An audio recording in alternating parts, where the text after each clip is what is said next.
Nitro. Now guys, today I have a special project planned. This is something that is a little bit risky. We're going to talk all about it in a couple of minutes. The show just began. Sit down, grab a drink, get a snack, say hello to everybody in the room. Because we're about to do something a little bit legendary, my dudes. The video title is Project SportMaxx Phase 1. I'm going to tell you all about it, guys. Let me give you a chance here to come into the room, say my hellos to everybody. We got Vincent Abursa in the house. We got Alan Patterson. We got the NitroGang queen herself, Melissa. Of course, we got Marty's RC store, Manuel Maldonado, Albert Jimenez. He goes NitroGang party. We got Sean Stabsky, my dude. Now, guys, of course, there's more of you here. I appreciate everyone here. And I will eventually get through most of you. We got Kevin Scroth. You know, I like saying hello to you guys. You take your time Monday night to spend with the Nitro Gang. I appreciate it. We got Jake Rudshaw. So, let's get down to business, shall we? What do you think about the video title? What do you guys think? Exhaust drill out and Chevron tires, engine check. That's a lot of stuff right there, guys. Now, this T-maxx, you've seen it on this channel many times. In fact, if you remember, this was the T-maxx that I put together from two basically completely dead and trashed engines. But you know what? It's ran great since. It has given me no trouble. The only little bit things, you know, where people did make some comments about the Arma tires, right? They told me, bro, why you weren't running those Arma Gang tires? But in fact, these tires have significantly good traction. The problem is, let me tell you right now, my dudes, the problem is they're very small. What you need is a proper Traxxas T-maxx Chevron tire right here, guys. Now this is a proper monster truck tire. And I just so happen to have had a good pair laying around. I have 4, and I will be putting them on this truck. Now that's just the easy part, guys. Putting tires on is cake, it's nothing.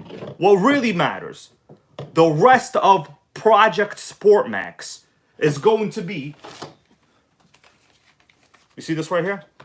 We're going to be drilling out the exhaust hole, guys. The exhaust, you know, stinger. Now I have a couple drill bits. This is not the drill bit I will be using to begin with. This is going to be a process. I've planned it pretty smart, okay? I didn't write nothing down. This is all going to be trial and error. But we will be making Project SportMaxx Phase 1 go down today. Now, there will be more phases. But I haven't come up with the rest of the phases. But another phase will be higher top speed, lower weight, yelling 2-speed baby all day long. I want to say, Benjamin Martinez is in the house. He goes, what's up, everybody? We got William Powell. We got Joseph Watkins. That's right. Now, guys, did I make up the term SportMaxx? Like, is you know, Traxxas gonna sue me, you know, like they did to somebody that called something the Mini S-Max? Well, actually, no, they're not, okay? Because this is a T-maxx product. You know, I didn't buy a cheap RC and call it a Mini SportMaxx because that's not what I did. Someone actually did do that on YouTube, and they got pretty much, you know, taken care of right away. But anyway, let's see, we got Chris Gonzalez. He goes 2-speed baby. That's right. So guys, in this video, one of my other plans, I just want to kind of give you a little bit of understanding why there's also an engine check in the title to this video. What's up, Physic? How you doing, bro? Oh, okay. Physic with a question. He goes, what tire and wheels are on this T-maxx? So I bought this the way this was from, you know, previous owner that basically tried to destroy this, right? But these are like the 3S Arma tires. And I will say they have very good traction. They do not balloon much. And they actually are very good performing wheels. Like, the only problem is they are small. So if you take a regular T-maxx tire, I'm going to line them up at the bottom here. You guys see this? The T-maxx, the regular old school 2.5 T-maxx tire, it's much, much larger. So as you might expect, when I ran this T-maxx, you know, in a couple videos, it had very good low-end torque. and it wheelied almost instantly. The problem was, you know, I don't really like wheelies that much. I like more top speed. You know, it's about the 2-speed baby. It's not about the low-speed baby. You understand what I'm saying, guys? That's right. We got Brian Schumann in the house. He goes, I made it. Well, guys, Brian Schumann actually asked me for a little bit of a favor. So in the last video that I did on Monday, Nitro, maybe it was on Monday, it doesn't matter. Every day is Nitro for the Nitro gang, right? He included a new cooling head for this T-maxx. Now, I'll show you why. The reason is the cooling head in this particular truck is completely destroyed. I got it from a parts motor. So there was a note in here from Brian Schumann. I'm going to read the note because he made a big donation to NitroGang earlier. He sent me this cooling head. Now, I might use it on this build. I might use another one. But, you know, the note still matters. So what does the note say? I'm going to read it, okay? This is from Brian Schumann. He's actually in the stream right now. And if you guys saw my past video, you would know that he donated a used HPI Nitro Rush. It's a little bit further away from me. Maybe I'll show you in a little bit. Maybe I won't.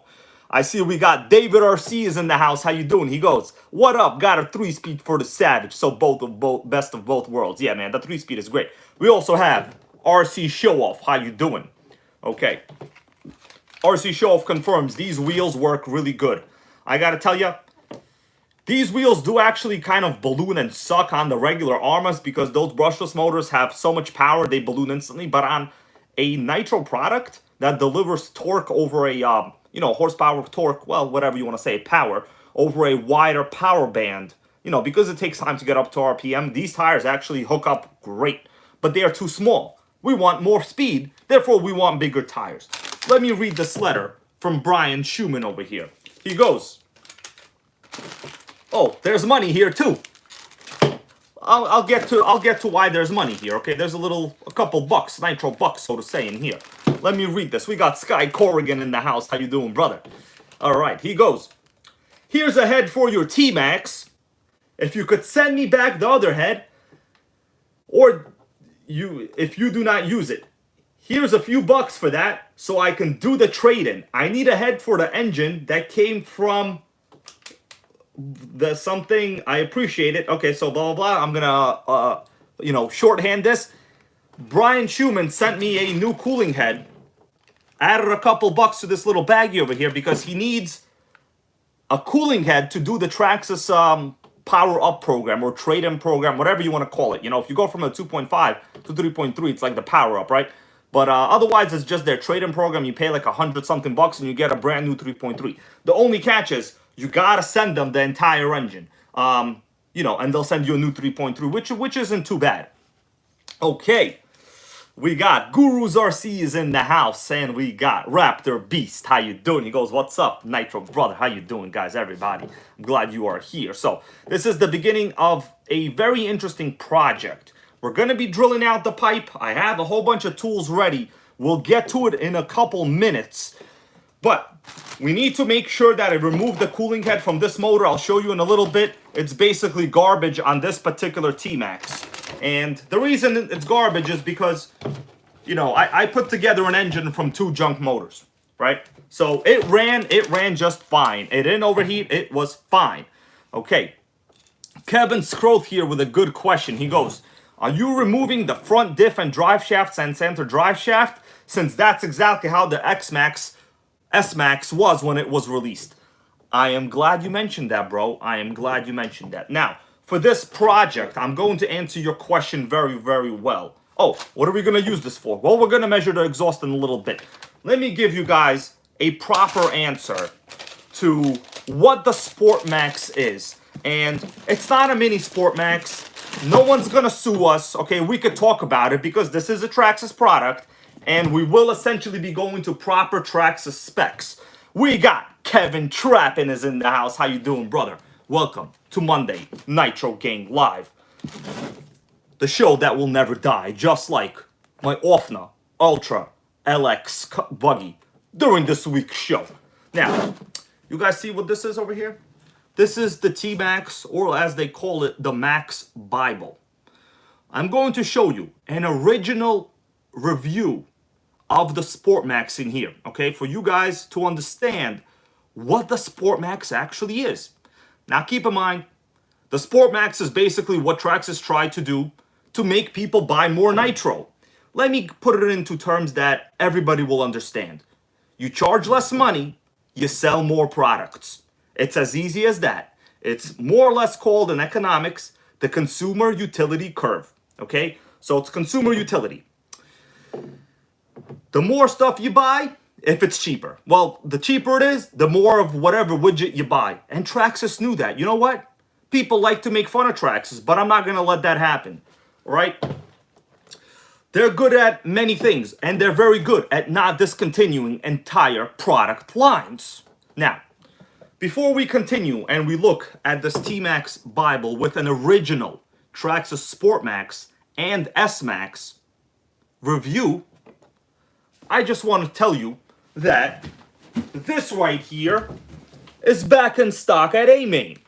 Now, last time I told you guys to buy it, only one person bought it, and then they were sold out. So right now, oh, we got a new NitroGang fan. Welcome to the channel, Grizzly RC Carlson. Thank you, brother. NitroGang fan right here. So, you know, in my own NitroGang group, once in a while, yes, Manuel Maldonado, he just said he's the one that bought it. He's the only one that listened to me and bought the Kyosho Fw06. Now, mine is new in box. I showed it previously. If you want to see it, well, Kyosho put a little cutout here for you for the NSX body. It's quite sickening. I like the box. It's sickening, okay? Now, right now, there are 2 links in the description to this video. If you refresh the feed, I probably added some links. I probably did, okay? There are 2 of these available styles right now at A-Main. $359, 2-speed, ready to run, 0.15, aluminum shocks, sickening Kyosho quality. All right, now guys, get it. There's really no other Nitro on-road other than HSP and Exceed. There's nothing else. So 2022 will be the year of the NitroGang. And in particular, I have dedicated to making myself appreciate buggies more. So you will be seeing more buggies on the channel. And of course, you will see a ton of 110 scale Nitros on the channel. This is one that I bought with my own money. All right. I actually opened it before. Maybe I'll open it again. I don't know. We got stuff to do. We got T-maxxes to make great again. We're talking about phase 1 of the project. Now, if you want to get this, it's available $359. Scroll right under the description to this video. You will see the Acura NSX and what they call like a blue Alpina GT4. I honestly don't know what an Alpina is. I'll be the first to tell you, I have no idea. I'm not afraid to say, I don't know if I don't know.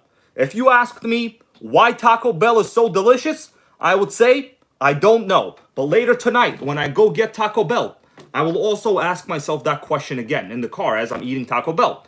Chances are, I'll come up with the same conclusion. I don't know. Then I'm going to have to go get more Taco Bell. Anyway. Maybe I'll open up this body later. Maybe I won't. We got to get to the subject matter. You guys understand what I'm saying? So, been talking a little bit fast now, but that's because whenever it's Monday Night Nitro, man, things just go down. You know what I'm saying? Like, just go down. We got engines and bags over here. So this bag was sent to me by Alan Patterson. He's also in the video right now. Well, you know, live video chat, so to say. He sent me a very good cooling head. So I might actually use the cooling head Alan Patterson sent me, as well as this is a .50 helicopter OS engine, guys. Also sent by Alan Patterson. Okay? He's trying to come up with the appropriate NitroGang apparel, you know, accessory line. And what better than a giant helicopter engine made by OS around your neck? I honestly cannot come up with a better idea. Great idea, bro. I knew you would come up with something. All right. We got a question here from Pyro Tony. He goes, where's the cooling head in the body? Let me show you right now. So this is the T-maxx we got. You talking about the T-maxx or the Kyosho? So the current cooling head I have is actually quite trash. You can't really see right now, but I'm going to fully remove it. We will also check inside the motor because, you know, last time I ran it, This was basically a trashed motor. It's in your best interest to sometimes just check inside the cooling head. You know, we'll see if there's like any remnants of oil. What if I was running too lean? You don't want to run too lean. You want to run rich and loud. You understand what I'm saying? That's what you want to do. So the cooling head in this one is here. Now in the Kyosho, the cooling head is obviously under the body, right? Like the Kyosho engines, they honestly do not run that hot. So you're not going to be really overheating. But honestly, let me tell you the reality. If you're getting proper fuel delivery and oil delivery with a proper rich mixture, I don't even want to say rich, with a proper mixture, right? Because rich assumes that you're getting no speed. You know, that's kind of just like a thing I say, run rich and loud. I'm not saying run so rich that you can't hit any speed. I'm not saying that. I'm just saying make sure you see a trail of that smoke down the line. That's running rich and loud, okay? Now,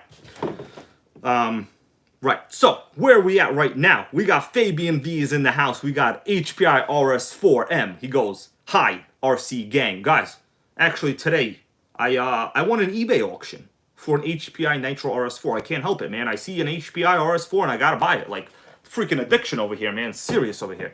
Now, I will debut it when it comes in the mail. And hopefully it's going to be sickening. It's an original. I don't want to say like new because the body looks like somebody tried to murder it. Okay, the body needs a freaking murder investigation because the guy cut out so many holes in it. But the chassis, the guy just couldn't kill the chassis. Okay, he couldn't do it. All right. Yeah. So let me see what we got over here in the chat. We got Schaefer9120. How you doing, brother? Now, we got to get ourselves a little bit of a drink going on, right? Today I have Coke. We got to get a drink. Then we're going to take a look at the SportMaxx originally in this Max Bible. Then we're going to get to work on the truck, right? We got to do stuff. Now, I got to tell you, what I'm about to do, guys, is honestly a little bit, I've seen it done in a YouTube video, but not really the process of drilling this hole out. So let me just show you. Do you see the hole on the exhaust, the stinger? Don't let me call it the hole. This is not the hole, this is the stinger. You know, this is NitroGang. We use proper terms when we know them. So this is the stinger. So I measured it with my precision, you know, calipers made in Russia. Actually, yes, this is an instrument that was manufactured in Russia. Precision calipers. We don't need digital. And I'll tell you the statistics. The outside diameter, when I measured it, just so you understand, I'm going to look at it and I'll tell you. 10 millimeters. So the outside diameter of the stinger, we got 10 millimeters. I also measured the interior diameter of the outlet. So I got the outside, let me tell you. Okay, well, I closed that one accidentally. Okay, here we go. So the interior diameter is 5 millimeters. So we're talking 2.5 extra millimeters of metal for no reason.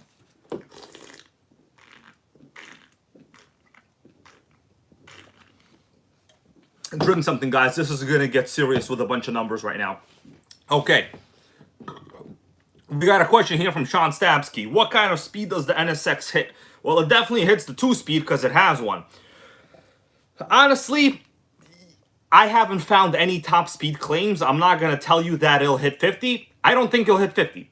But I will confirm that for $350 right now in stock, it's a Kyosho with a 2-speed, with a Polestar, with a good 2.4 gigahertz radio that many people of the Nitro Gang do have.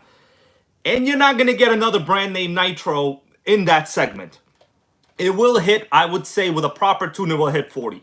Okay? But I'll tell you, 40 for a 2-speed touring car, 1/10 scale is actually quite fast. Like when you see 40, it's going to be zooming. You know, I'm not going to be the guy that tells you this is going to be the fastest Nitro of your life. You know, this will not be the fastest Nitro of your life, but it will be one of the coolest looking. Okay? Because, guys, they put a freaking little hole right here for the Acura NSX body. There's a link to this in the description to this video. Please use it. It's for A-Main. They're the only company that actually cares about the Nitro Gang. Alright, so it's actually quite a sickening deal. Okay? Now, maybe later on if we have time, we'll open it up. I'll see. Cheers, my dudes. Cheers to you. Have some drinks, alright? Ah. Okay. Whoa. Oh, a little hot in here. What's up, JD Passy? How you doing, bro? Yeah. So Albert Jimenez here goes, Fw06 on 30% is sickening. You know, I never drove mine. Mine is actually new. I was waiting until they will be more in stock. So, like, if I did a video on it, honestly, like, recently, the stock status of Nitros has been so bad that almost every single video I do, people can't buy anything. Like, it doesn't work. Now, if you really think about it, other YouTube channels, you know, the bulk of their video, the only thing they actually want you to do, the reason they're doing a video on the product is because they want you to buy the product. Now, what is the reason that I'm doing a video on an old T-maxx I assembled from basically trash? I bought it from a guy that tried to murder it, and now I'm measuring it here with calipers. Well, the reason is simple, my dudes.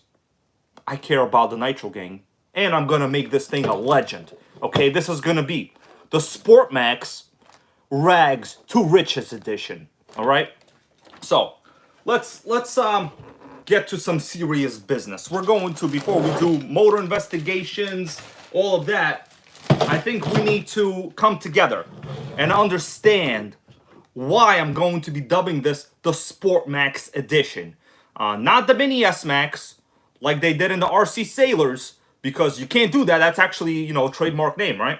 But since this is an actual Traxxas product, and the SportMaxx is an actual T-maxx based chassis, there's nothing wrong, my dudes. I could say it. Okay. We got now we got a thing here from Pyro Tony. He goes, hybrid, start with a small drill bit and work your way up. So I actually have about five different drill bits. We're gonna go slow on this, but there's also a lot of considerations you have to think about. You can't just take this drill bit and go straight to the pipe, because those are dual chamber pipes, guys. You go straight through the freaking chamber. Okay, the dual chamber, which is like a cone design. So I'm actually going to have to mark it with like a marker. You know, I thought about it. It should work. Let's get down to business. Let's take a look at the original SportMaxx in here. And some of you guys already know what it is, and I'm proud of you. Okay, I'm proud of you for knowing.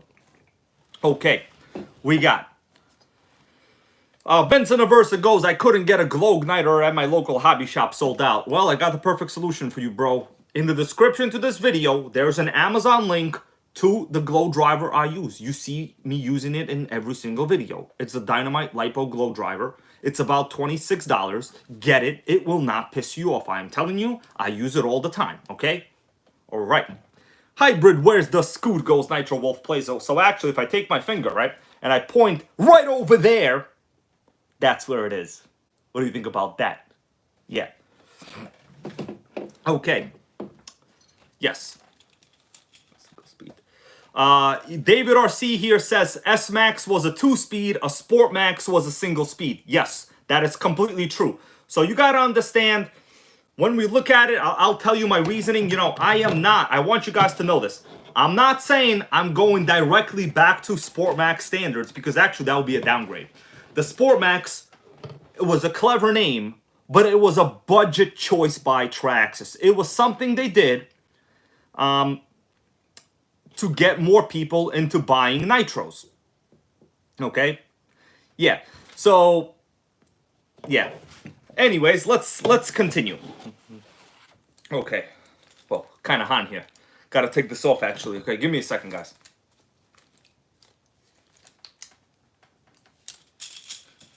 All right. I see we have some RC Sailor support in the chat room. And yes, there's absolutely nothing wrong with them. I'm just making a point. You know, those are facts that did happen. They had a video. They dubbed the Chinese RC the SportMaxx, and it wasn't. They got told to stop doing it, and they did. And that's all there is to it. You know, these are not judgments. These are facts that actually happened. Okay. Of course, they're also a bigger channel. They're a target. Like, if I did something like that, I highly doubt that Traxxas would notice, right? You got to understand, when you're a larger channel, you have a target on your back, okay? Although this channel seems to have a target on their back from a certain other viewer, you know, in the UK base over there, but we're going to continue. So, yes. What are we going on? Yes, Kevin Trappin goes, that's a fact, hybrid. Exactly. That's all there is to it. When you're a bigger channel, even the little things people will latch onto. So, you know, a lot of the stuff I say, you got to understand, I'm not 100%, you know, politically correct because it really doesn't matter. You know, if someone challenges my opinion, oftentimes if they present a relevant argument, I will concede my argument and say, yes, you're right. Okay, because as a regular person, you have your point of view, I have mine. Somewhere closer to, I guess, whoever, right? If it's you, then it's your point of view, is the truth. But we'll all move on. Yes. Yes. Kevin Trappin goes, bigger you are, the bigger target you have. That is the essence. That is the essence. Okay? Let's continue. Benjamin Martinez, what's up? He goes, I have to correct you, brother. I'm listening. What do you want to correct me on? I don't mind being corrected. All right? What is it? Let's take a look. I'm going to go to the SportMaxx here, and then we will look at it close up. Okay. So, the SportMaxx, I got to look at the description here. SportMaxx versus T-maxx. Not bad, not bad. All right, Benjamin Martinez, I'm waiting for what the correction is, you know. I don't mind being corrected. It's all good, guys. It's all good. Testing the SportMaxx. I'm going to show it to you in a little bit once we get this comment from NitroGang brother Benjamin Martinez over here. Yeah. All right. So this is a car action. Let me just explain to you what this actual magazine is. Mikey Mike, how you doing, brother? Let me explain to you what this actually is. This is a compilation of all articles published in RC Nitro and Radio Control Car Action that have to do with the T-maxx of any kind, including all the models of the T-maxx, including all of the articles that it competed against other trucks, including the E-maxx. So this is why I call this the Max Bible. All right, guys? All right. So I'm going to go right now, and we're going to look at the SportMaxx. There are a couple obvious things there. So for now, let me remove the body on mine, because we will probably need it for comparison purposes. Okay. So. Yeah, Benjamin Martinez goes, you're doing all this to prove you can't kill a Nitro. That is actually a very relevant point. I will have to agree with you on that. Now, this one, somebody attempted murder on this, guys, okay? They basically tried to kill it.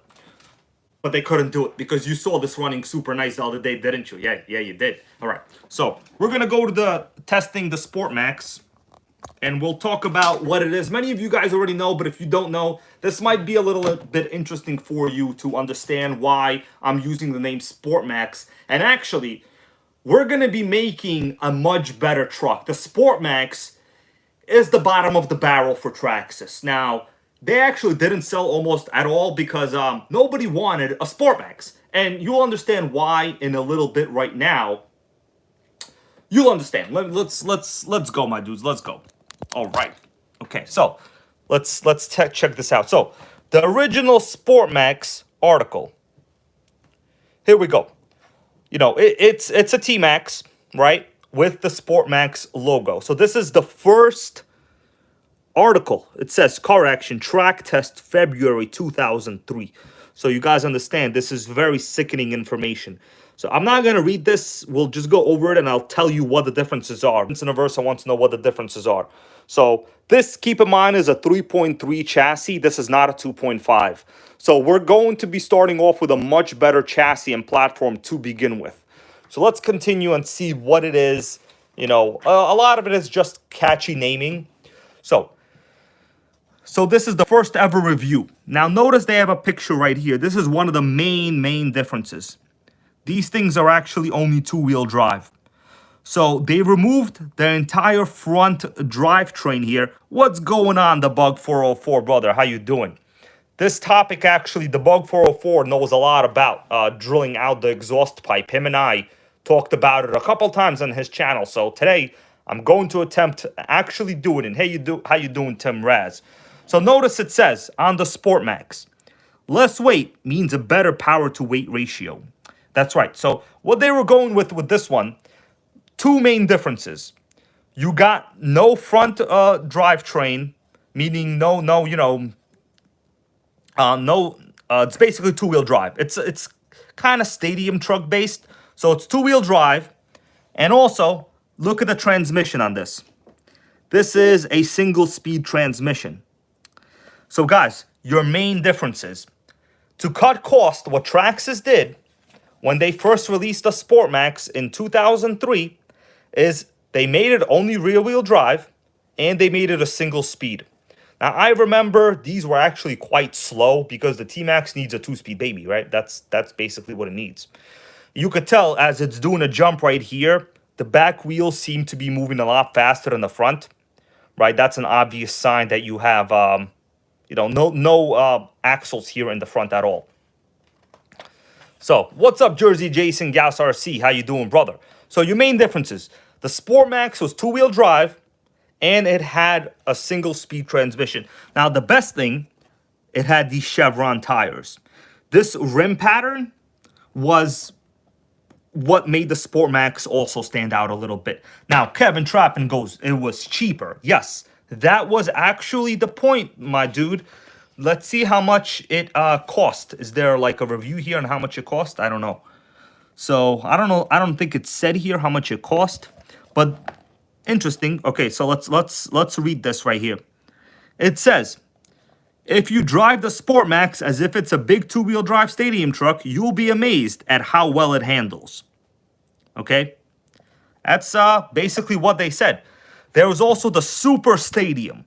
I think these were called the S-maxx. Yes, so these were called the S-maxx. These today are actually very legendary with these very unique tires and a stadium truck S-maxx body. Very, very legendary. But also, let me tell you what else is a little bit interesting about these. Now, notice it says the top speed. You're gonna laugh. Are you guys ready to laugh?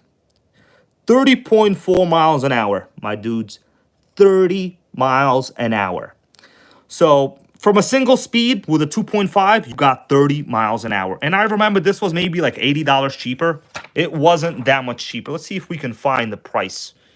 I don't think I see. I'm looking at it myself right now, actually. And yeah, the info here doesn't have the price. But let me tell you what is a little bit interesting about the SportMaxx. You could have made it T-maxx specs. So you just had to buy, as you would expect, all of the front drivetrain, the drive shafts, and the two-speed transmission kit. So at the end of the day, most people didn't buy them, and guess what? They bought the T-maxx 2.5 at that time, which was just a regular T-maxx. Okay, so here is the regular T-maxx 2.5 from January 2003, guys. Very, very sickening. All right, so notice the T-maxx, it's the same exact thing, except this had a two-speed, and it was four-wheel drive. Very, very sickening. Okay, Max Trucks tested. All right, so they got a bunch of tests here. This was like the T-maxx Bible. So I showed you what the SportMaxx intentions were. The intentions were cut cost, get people to buy more Nitro, and get them to hit a top speed of only 30 miles an hour. Either way, I got nothing bad to say about it. Traxxas did what they had to do to put more Nitros into people's hands. And I don't think they succeeded, but they did it. Okay, so let me review some of your comments, and then we will actually begin the drill process. Right. Let's see what we got over here now, my dudes. Okay. I'm getting mentally prepared for the drill process, actually.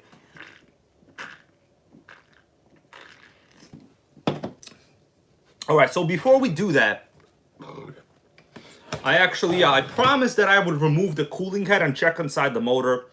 So we're gonna do that now first. Sickening hot in here. Whoa.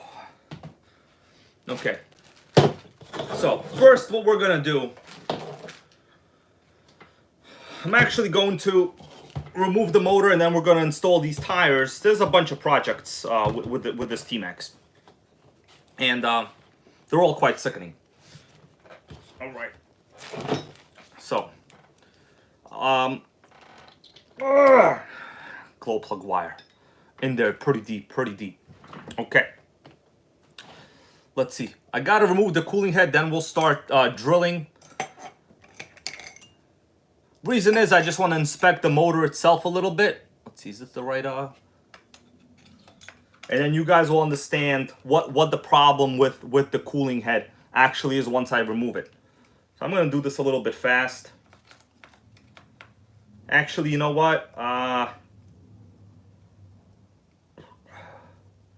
I'm thinking maybe we should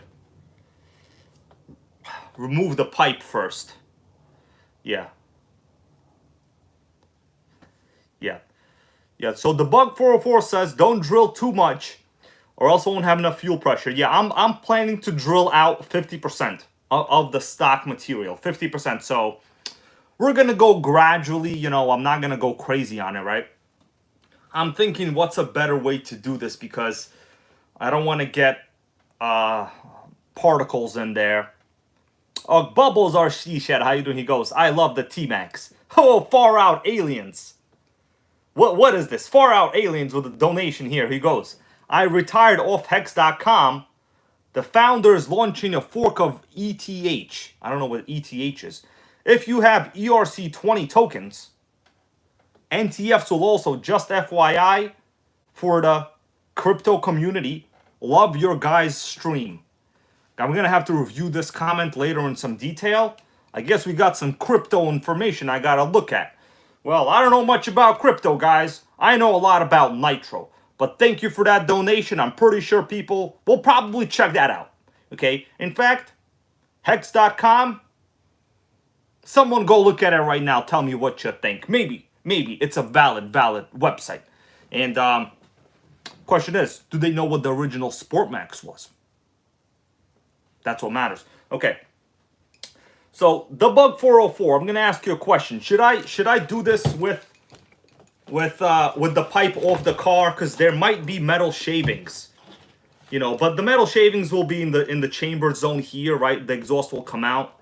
What do you think, the Bug 404? You let me know. You know, I don't mind getting some advice. I never said I know everything. I just know about 98% of everything, and that's adequate. Okay, I'm just kidding. It's probably 95%. Okay. Yeah. So let's continue. What we got over here.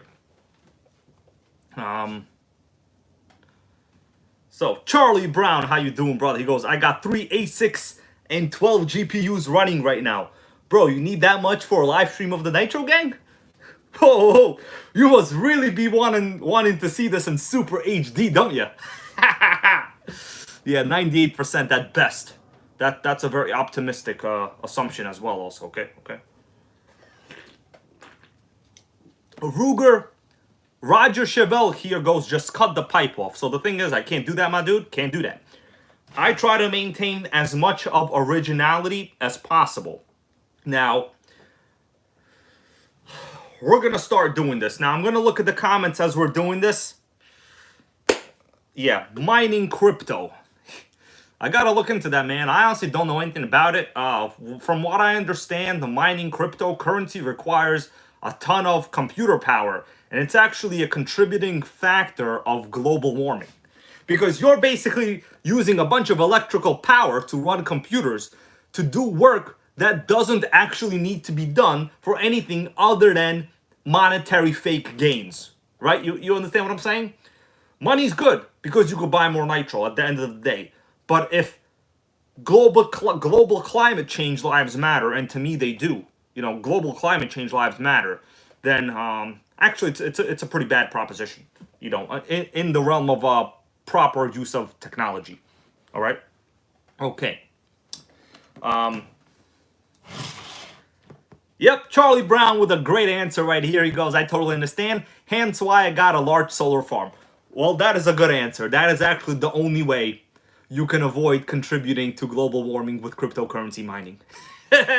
Yes, I did watch a documentary on it, bro. That's how I know all this stuff, okay? So, yes, let's continue. I got a setup here, guys. So what we're gonna do this. I'm thinking I'm going to disconnect the header. Yeah. After I do this, I think I want to be able to wash the header out. It's possible, okay? I don't mean header, I mean the pipe, sorry. What am I talking about? Freaking sickening dumbass comments here. Okay? I don't know. Should I do it? You know what? I'm going to wash it out later. For our purposes, we're just going to do it on the car as it's sitting, okay? Like, for our purposes. Then we will remove the cooling cat. I'll swap the heads, and we'll do all of that stuff on our own. Dominic Hernandez here goes with NitroGang lives matter. I totally agree, brother. I totally agree. You know, 2-speed shift lives really, really matter. By the way, guys, Savage December's coming to a close, right? December's almost done. Now, 2022 will be a new NitroGang year. And if you haven't already known, I will tell you right now. I'm going to give buggies a shot in 2022. Okay, so you're going to see a couple more buggies on this channel. In fact, I have an XTM Exterminator, I think it's called the XTM XTE Exterminator 2, with a pretty awesome XTM engine. I have like another bang good buggy I got a while ago, a VRX. And I'm also going to be getting a another VHX, I think, like a 10 scale Nitro buggy. We're going to give buggies a chance, guys, okay? Maybe I'll get an Offna Hyper 7. You guys want to see me get an Offna Hyper 7? I'll probably consider getting it, because I've been hard on buggies, and I'm trying to make myself a better member of the NitroGang by being a little bit more inclusive, right? It's okay to admit you've made some mistakes. It's okay to admit you might have been a little bit too over-opinionated on something, but I will try to give that center diff a chance, my dudes. We got Oscar Oquendo. How you doing? He goes, I hope you had a Christmas full of Nitro, bro. Oh, man. I ran Nitro every single day that I was off. Okay? Before eating with the family, after eating with the family, all the time. Okay? Now, MC Nitro 87 is in the house. How you doing? All right. Mike Jones goes, I have a Hyper 7. Yeah, guys, so I'm going to later on make a vote, you know, in the NitroGang. I'm going to ask you what Nitro you think I should get. I'll put down a list of a couple buggies, probably the Hobeo, probably the Offna Hyper 7. I think it's called the Hobeo Hyper 7. It doesn't really matter. It's going to be something Hyper, okay?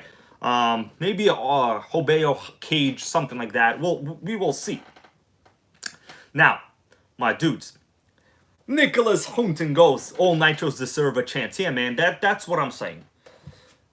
I'm going to give the buggies a chance for 2022. Okay, now, let me set up here for drilling this out. We're going to get a very good point of view. I hope we have a good view in a little bit. I'm going to set up, guys. Just give me a little bit of a chance here. All right. Now, let me flip this, and then we will... Yes. Yes, I will give all those Nitros a chance, Kevin Trappin, and everybody that told me you are 100% right, guys. Okay? Now, I'm going to set up here for drilling out the pipe. It's going to be go time. Now... All right, let me set this with a proper hold here.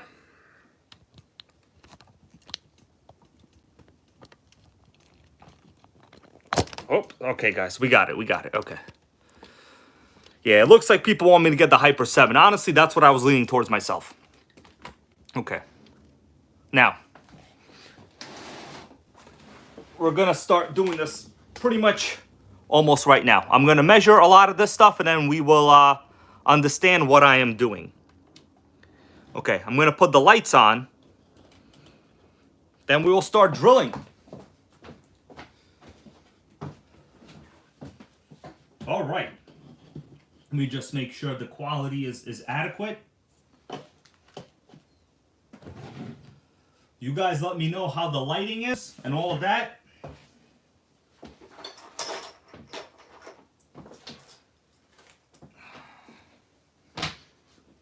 Whoa. Okay. So on the side here, just gonna put a couple drill bits. I have a couple sorted drill bits here.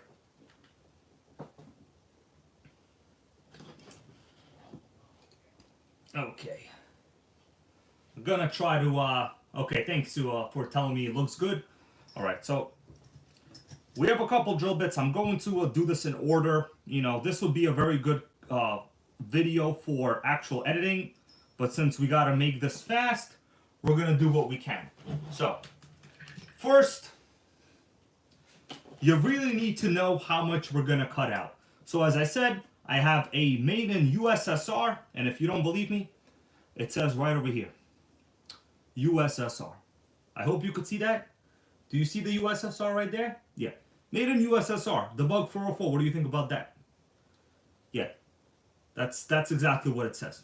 Now, the Bug 404 has himself a couple of USSR-made diesel model engines. Okay. Mic is a bit weak, huh? Okay, well, I have to think of what I'm going to do. Hold on. Okay, so I'm going to flip this. Okay, hold on, guys. So what happens is, I have to flip it. When I use the rear camera, somehow the mic pickup is completely different than like the mic pickup if I'm using the front camera. It makes absolutely no sense. Problem is the damn front camera is significantly worse quality than the rear camera. So we're gonna have to use the front camera as of right now. Okay, because the mic pickup is much better, and unfortunately, we're gonna get played with the mics. Okay. Now. Alright. The quality should still be okay. I have a ton of light going on. Okay, so the first thing I'm gonna do. Okay, audio is way better now. Yeah, exactly, guys, exactly. Okay, so the first thing I'm gonna do, this is just my own prep work, right? I'm gonna once again measure this so we all understand what I'm talking about. So the outside diameter, I'm going to look at it. Okay, we're gonna adjust the light a little bit. Yeah. I think we need the light like this. Okay. Okay, so that's better. I think this light is better. Okay, so the outside diameter is exactly 1 centimeter. Oh man, you can barely see it. Anyways, just take my word for it. It's exactly 1 centimeter, the outside diameter. Now the inside diameter, I'm going to just measure it. Just guys, you know, take my word. The inside diameter of the stinger is exactly 5 millimeters. Exactly 5 millimeters. All right. So basically, we have ourselves 10 millimeters and 5 millimeters. We have about 2.5 millimeters of unnecessary metal on each side of the stinger. Now, how much could I cut out? That's going to be the question. So we have our stats. This is a drill bit. I'm going to just read it. This is 1364. It really doesn't matter. I'm going to stick this son bitch in there. Okay, so it fits. So this one is basically, I would say, the size of the stinger. 1364s. Now, unfortunately, my drill bits are all in SAE and not metric. Can't do nothing about the metrics. So we're going to not use this one. It's already too small. The next one I have, 7/32. Freaking inches over here, man. Okay, so this one almost goes in, but it's a little bit tight. Not that easy. So we might start off with this one. Now the problem is, let me show you what the problem is. I need a marker. Where's a marker?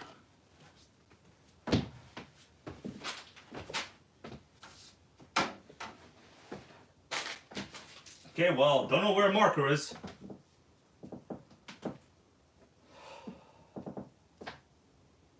All right, I got it. Okay. Now, the problem is, I'm going to move the T-maxx in this position. The problem is, let me show you guys. Many of you might already kind of see what the problem is. Since this, can't get it out of here. Okay. Let me go with this smaller drill bit. Since this is a dual chamber pipe, right? As I insert, let's say, this portion of the drill bit, it goes in only up to a certain amount here, and then it stops.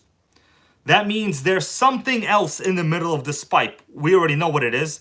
It's some kind of cone or dual chamber setup. So what we're gonna do, basically, I'm going to mark where this is, and I'm doing a lot of trial and error, guys. Okay, I'm not an expert at this. This is legit, mostly trial and error, but it's gonna work. Okay, it has to work. It's gonna be fine. So, Sam M, how you doing? And I see often chicks over here. He goes, start with the small one. Okay, so I'm going to just mark how deep this stinger goes to begin with. Just the stinger hole itself. Okay, so, and of course I'm using like, you know, pretty dark drill bits here, not the best. Okay, so this blue line, I'm gonna point to it with my finger. This is how deep I can technically go in without damaging whatever material is inside, probably a cone of some sorts. You guys could see the blue line, it's right over here. So that is how deep I can actually go, right? So you understand what I'm doing? I'm trying to see how deep I can go without damaging the interior components of the pipe. Very, very important type of stuff here. The video that I saw of a person doing this, he didn't go into this kind of detail. So very important. Now, what about the length of the outside stinger itself? So I'm going to just put it here next to it. I'm going to align it next to it. And I will draw, you know, another line kind of like this. Not the cleanest looking lines, but it's fine. Okay, so this is what we got. Let me explain to you the situation, guys. So you see, I now have two markings on this drill bit. The first one is how much the stinger exits from the pipe. And the second one is the depth that I can go into without damaging anything. It's actually fairly close together. I will call this, let me measure it, the difference with calipers. So, let me see. So it is exactly 6 millimeters. So we do not have much. So what I would do, I'm probably going to measure, what the difference here, and then take the average. I'm probably going to do half between each line. What do you think? I'm looking at your comments here, guys. And there's a lot of people saying about things she said and he said. What did they say about cutting exhaust stingers? Okay, we don't care what she said or he said. We need to know how much of this crap I should cut. Okay, yeah. Use a caliper and measure the depth of the stinger. That's a, yeah, so I basically made a line here, so can't exactly do it like this, but I would, you know, I'm trying to hold it up. It's about 17 millimeters. So let me see what we got here. Yeah, my math is about right. 17 millimeters I got. So I'm going to just raise it a little bit, and I'm going to do half. So if I do exactly 2 centimeters, I should be past. Yeah. So if I do exactly 2 centimeters, I should be in the safe range. All right. So guys, what I just did, this one goes in all the way.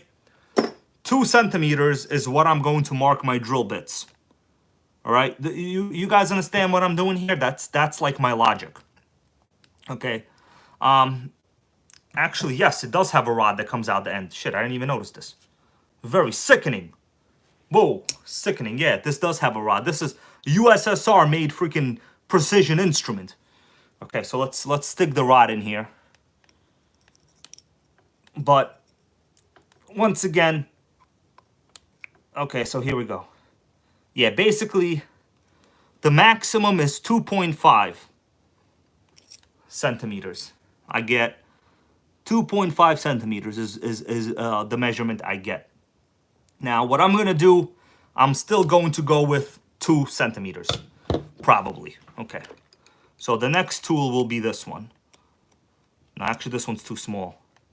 So we're going to go with, the next drill bit I have is this one.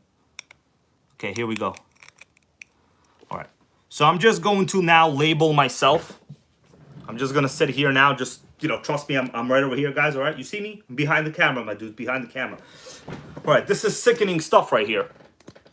Okay, so we're getting ready to drill this. I'm measuring the length I need on the actual drill bit. Okay, so 3/4. The problem is, someone saying drill about 3/4. The problem is this is in metric, right? Because it's a USSR made precision instrument. You know, probably not from Chernobyl. Probably not manufactured by Putin or any of his comrades. Just playing around, guys. You can't have fun with your own culture. Who can you have fun with? You know what I'm saying? Ain't nothing wrong with that. Okay, so I said 2 centimeters. So I'm just gonna mark it myself. Okay. So 2 centimeters, I said. All right. So here we go. Man, this is some freaking sickening math I'm doing right here. Scott Steiner math we got going on, guys. This is Scott Steiner math at best. Okay. So here we go. Oh. You know, the video I saw that they did this with on YouTube, the guy never said anything about this. So whatever, I'm gonna have to play it like a little bit. You know, I have like markings on the drill bit here, but obviously it is not ideal. I think it should be okay. All right. We got a question here from Vincent Naversa. He goes, did you ever see the video of the one guy who still lives there? Yeah, man, I'm pretty sure I did. I actually grew up about 100 miles away from that zone. But luckily, the wind that day was going up north, right? I was more on the south zone region myself. So we got no radiation dilemmas going on here so far. I mean, maybe it's possible the radiation has made me love Nitro so much. I don't know. Highly possible. We just do not know. So, we're going to divide this. You know, I'm doing like rough measurements. Of course, there's proper math you can do. I see people putting it here into the stream. Nitro Norseman, you know, he did do a proper metric conversion, but a lot of this is just, we gotta make this damn stinger bigger, bro. You know what I'm saying? Okay, we're gonna drill it out right now. Okay. I'm going to go to the other side, just like in that song, The Other Side. And we're gonna drill it. Yeah, so Mike Jones goes, by drilling that out, is it going to gain more speed? Let me answer this question. So what I'm actually doing now, I want you guys to understand, and the Bug 404 did make a very good comment before, do not over drill this. So what happens is, the faster the exhaust exits the stinger, the less back pressure you're gonna have.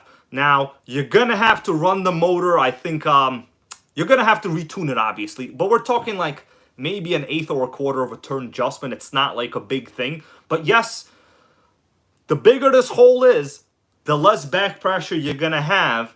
And you will have to compensate a little bit on the high-speed needle. That is, all of the research I did points to that exact element. It's not anything that you really can't do. And we're going to do it today. You know, I'll be the guinea pig. I'll be the tester. And the next time you see this, I'll let you know whether my adjustments on the SportMaxx have actually done anything, you know, because basically I'm going to run this probably tomorrow. Okay, so let's get do this. We've marked the drill bit here. I got to drill up to where this marking is, right over here on the drill bit. Yes, the Bug 404 here has confirmed it will have more top end and less bottom end. Exactly what I like, bro. I actually find these Nitros to have too much low end as already. I find them to be extremely low geared, and I prefer higher gear ratios, right? I don't like wheeling all the time. That is like kid stuff, guys. The NitroGang likes a nice sounding 2-speed. We like to hit at least 45 something miles an hour, and I think by the time I'm done, my future plans will be to, you know, obviously we're gonna put in bigger tires right now as well. I'm also going to get a smaller spur gear, so we're gonna get a lot of speed out of this right here. So let's get to drilling it, my dudes. Let's get to drilling it. Okay. You guys ready? Okay, I'm gonna move this a little bit. You let me know how the quality is. Okay.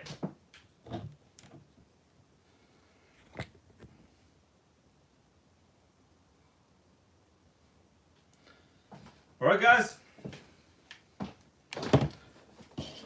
we're getting ready to go right now. Okay, I'm just gonna move this and we're going to drill this. Okay, so we got a comment here. Oil the drill bit first. You know what? I'm not gonna oil it. This is just soft aluminum. It's not that important. What really matters more is that I don't over drill it. So let's make this happen, guys. I don't know what's gonna happen, but let's make something happen. Okay? Okay.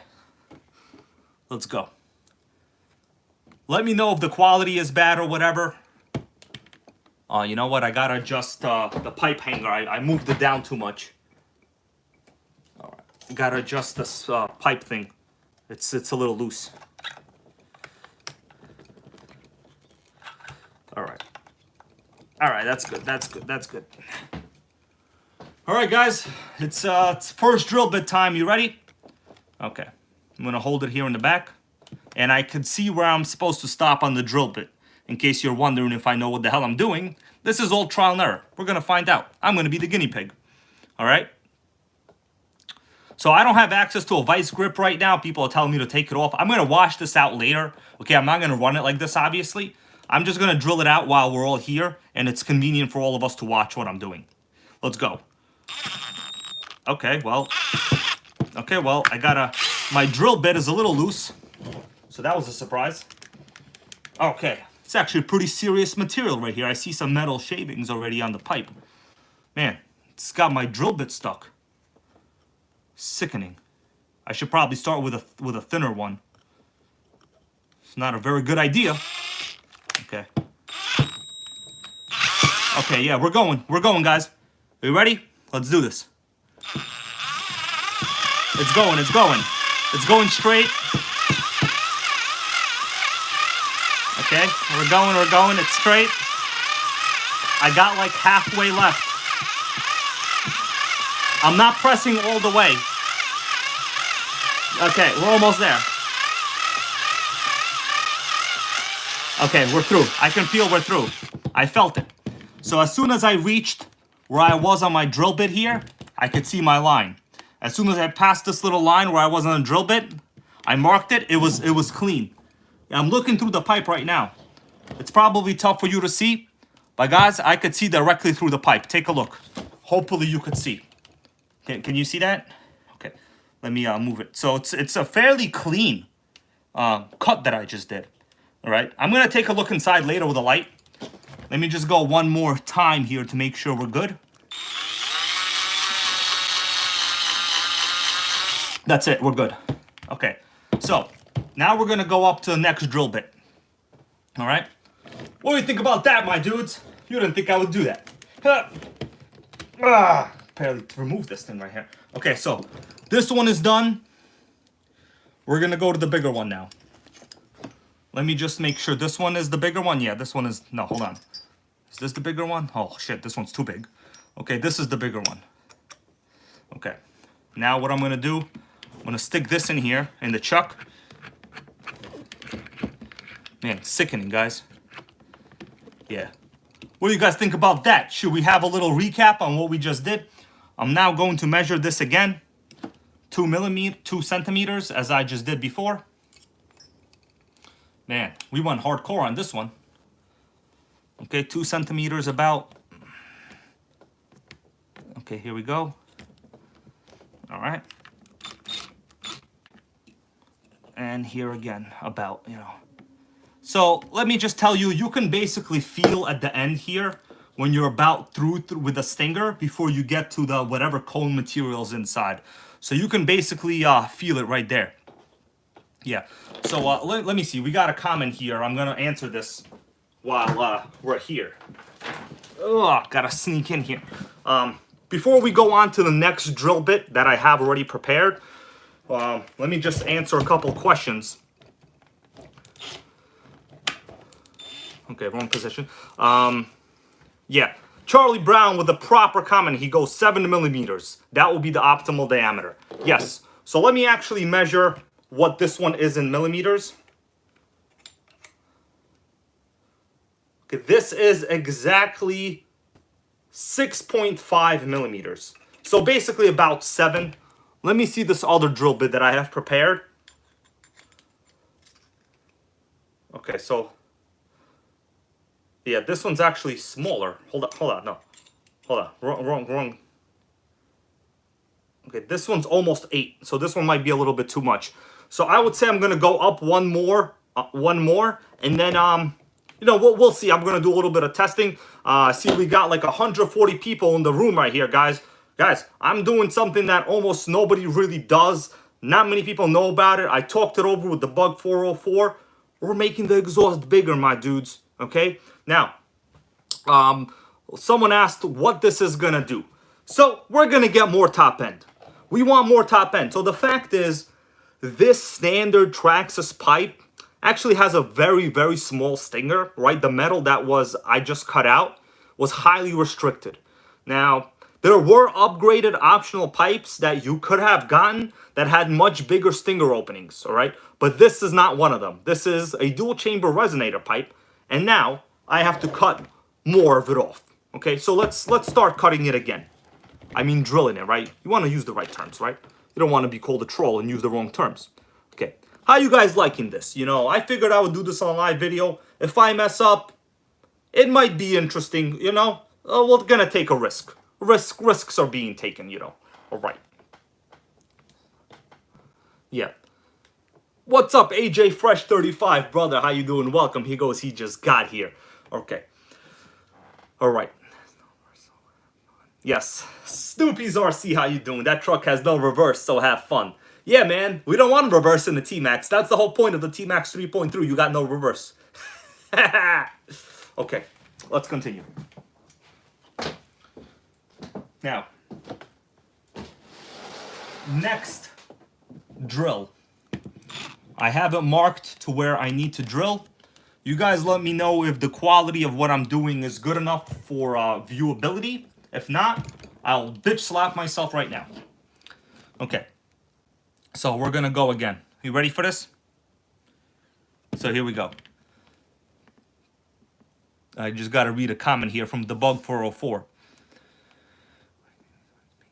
Yeah, it also depends. The Bug 404 goes, it also depends on the inside cone outlet. It might do nothing, but make it louder. You know what? You might be right, but it doesn't hurt. We're going to try. This is, you know, a stock pipe. If anything, we'll get a THS, but it's not going to do nothing. So let's continue drilling.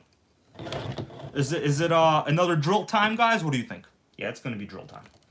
Okay, so here we go. The second drill bit is ready to go. Let's make it go down. A little nervous actually here, but it has to happen, right? It has to happen. Okay, let me adjust this a little bit more actually. Okay, wrong direction. Okay, here we go. I'm ready. You guys ready? Okay. Here we go. Okay. 1, 2, 3. Oh, it's cutting, it's cutting. Yeah, this one's going straight. Yeah, look at all those shadings come out.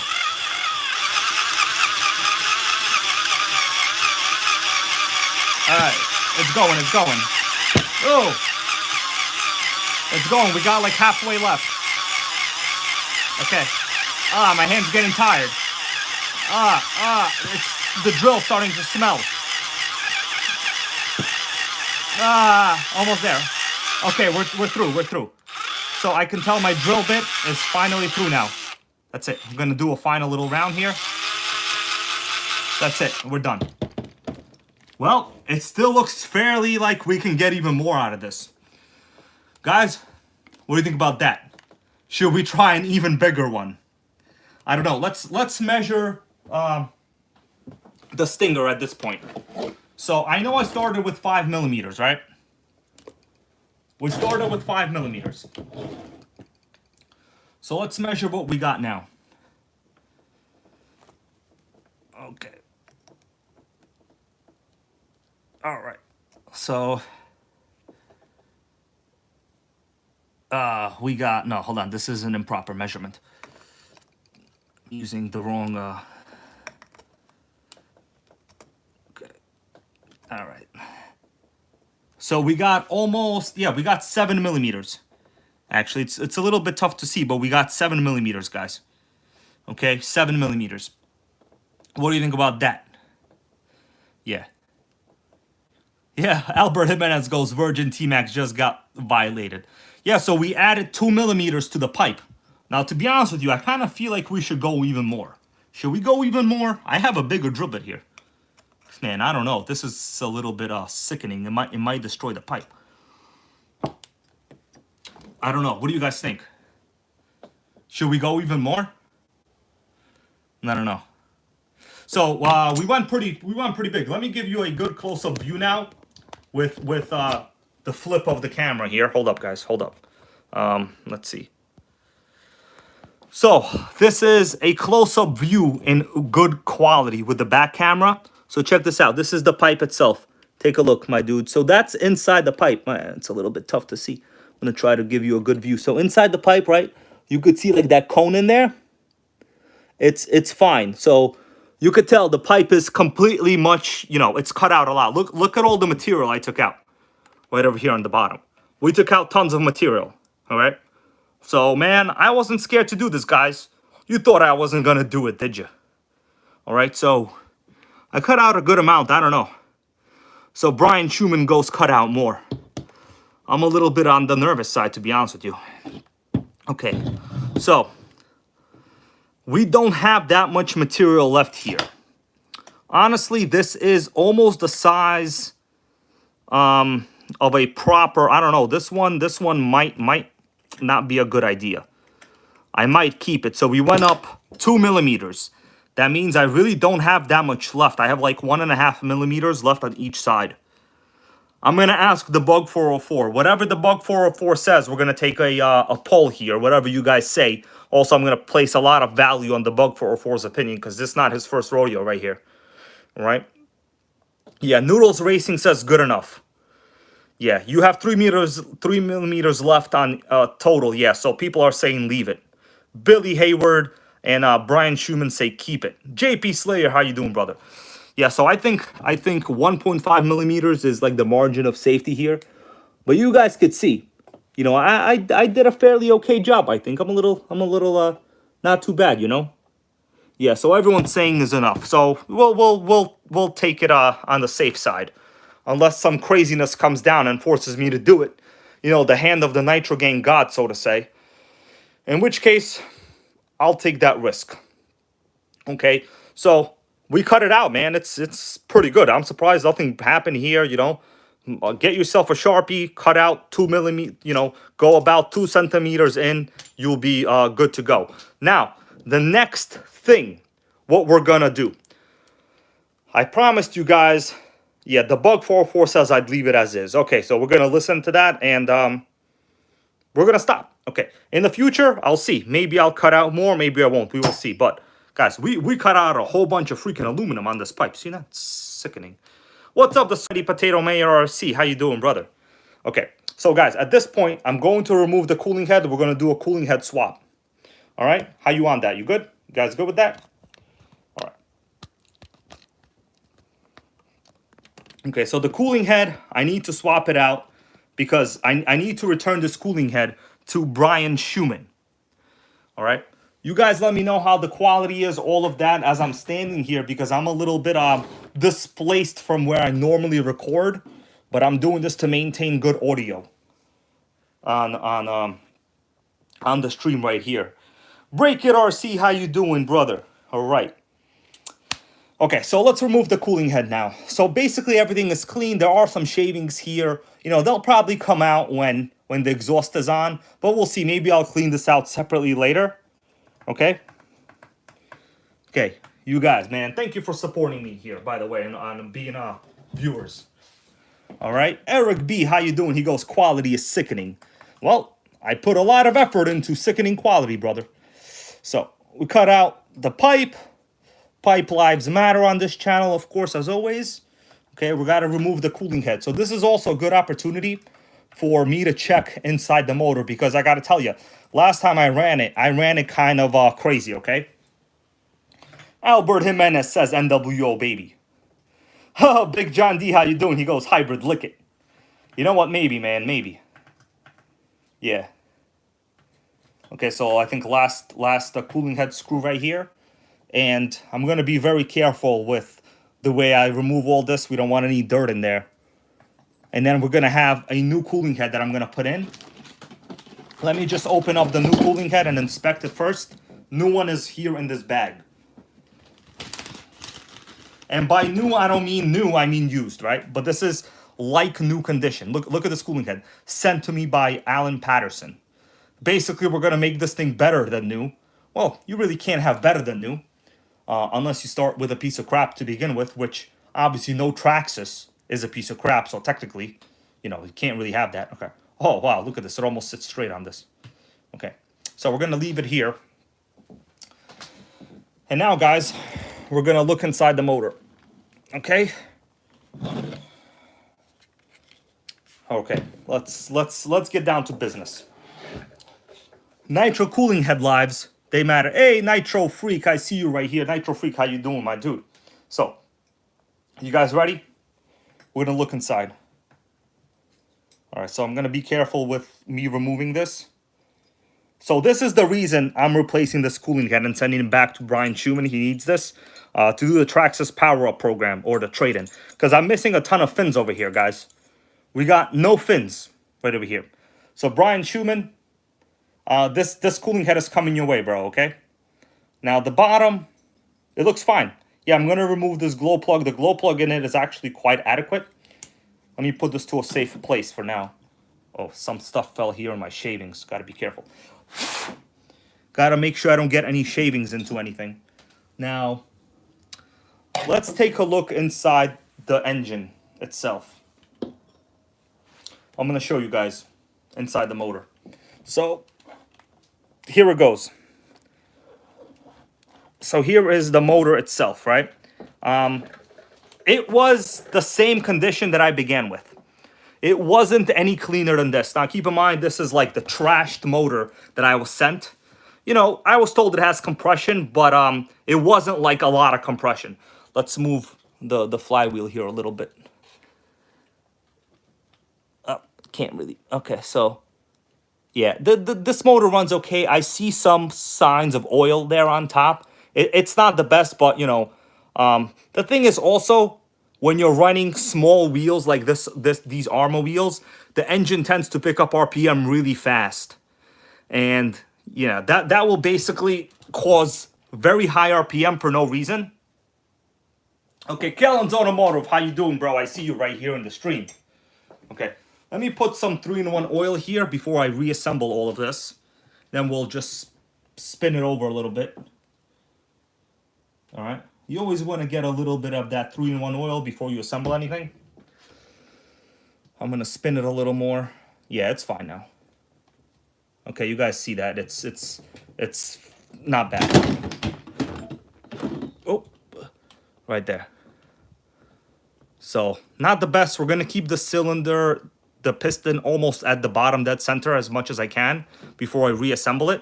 Okay, so it's basically very, very low there. And now, you know, I never said this was the best engine to begin with, but it's fine. Okay. At this point, what I'm going to do is remove the glow plug. Where's my glow plug tool? Okay. All right, guys. So at this point, I'm going to remove the glow plug here.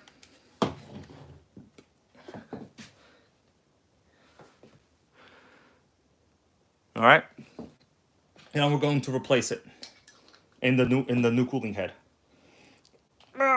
Oh man, it's almost cut me. It's so freaking sharp over here. Sickening goes gold currency. How you doing, brother? Okay. Okay. Now, all right. So the glow plug is fine. I'm looking at it. It's fine. I'm going to clean it a little bit actually, just like that. Just inspect it. You know, you always want to inspect your glow plugs. Now, this one, I don't see any signs of problems. You know, if you look at it closely, the glow plug looks to be in normal, adequate condition. If you want to look at it up close right over here. You know, so it's not broken or anything. It's probably a little bit tough to see, but this glow plug is fine, guys. It's fine. Now the other thing I need the brass washer. So I'm gonna remove the washer. Okay. Well, a little bit tired here bending over. Okay, we got the brass washer, and I'm just going to reassemble it all because really, you don't want. Yeah, Noodles Racing goes, don't forget to clean out the shavings. Yes, good point.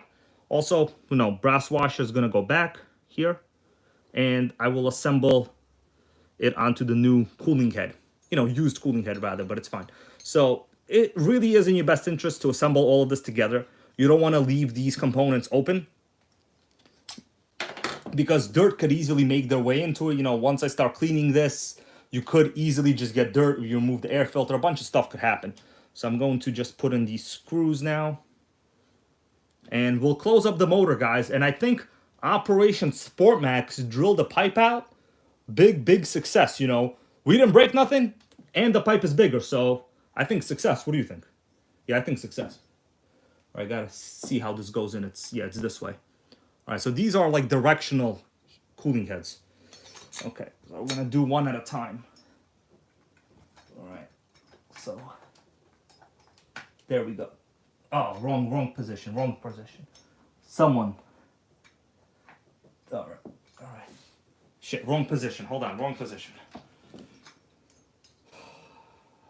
Okay, goes in this way. Oh, hold on. It's hard for me to stand bent over the way I'm standing. All right. Whoa. Little tired, guys. Hold on. All right. Yeah. The Bug 404 says the cylinder head would look good sanded a little bit. You're probably right, but you know, my goal here is just to get it to run. Yeah, you're right. I'm not gonna say you're wrong. You're right. Okay, hold on. This goes in. Let's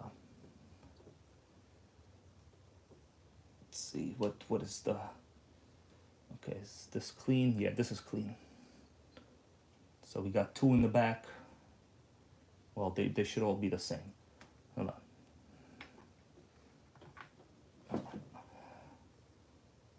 Yeah. Okay, here we go. This is the right position. The positioning is very right. What's up, Mike Manzo? How you doing? Okay. All right, so we got one screw in. Now we're gonna do the next one. Obviously, I'm only kind of like lightly tightening it for now. Then after that I'm sure I'll check with the flywheel. We have like adequate compression. All right, and it'll be good to go. Operation T-maxx is a success. Now we all just have to go check on some cryptocurrency after. You know what I'm saying? All right, last one should be on this side right here.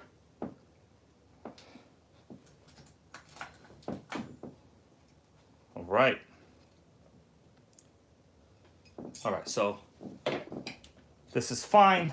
I'm now just going to just spin over the flywheel here with my finger. Okay. Yeah, it's good. Now I could tighten the rest of it. Okay.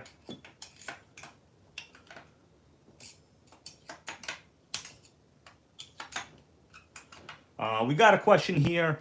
What kind of gains could we expect from this? You know, we're talking a little bit of top end.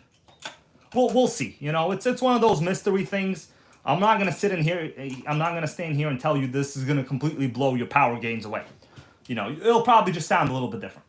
Oh yeah, sickening compression. I'm trying to move the flywheel. Oh man, almost killed my finger right there. So much compression in this. Keep in mind, this was a basically trashed motor. All right, that I assembled from. There's currently 3 different motor parts in this motor alone, guys. 3. Okay, 3. That's right. Okay, let's get this one in there. This one in there. All right. Success, my dudes. Now, in the future, I might use this one to actually drill it out more. But for now, we've added 2 millimeters to you know, the circumference of the stinger, the outlet rather. Okay, for now, I'm gonna assemble this thing back in, and it will be good to go. Now, I could test it right now if I wanted to, but honestly, I don't feel like it unless some kind of miracle happens. Maybe I'll test it. I don't know. So let's turn back the views now. Rather, well, not the views, right? We don't want to turn back the views. We need them views, bro. We need them views. So check this out, guys. We got ourselves half of, well, it's not SportMaxx. It's gonna be way better than a SportMaxx. Okay, way better. We have a nearly new cooling head. Special thank you to Alan Patterson for donating it. We have ourselves a bigger exhaust. This is a 4-wheel drive. The only thing I have to do now, guess what, guys? Who knows what I got to do now? Classic Chevron tires, my dudes. It's all about them Chevrons now. Let's put them on. You want to put them on? We're gonna put them on. Okay? Yeah, we're gonna do it. Okay.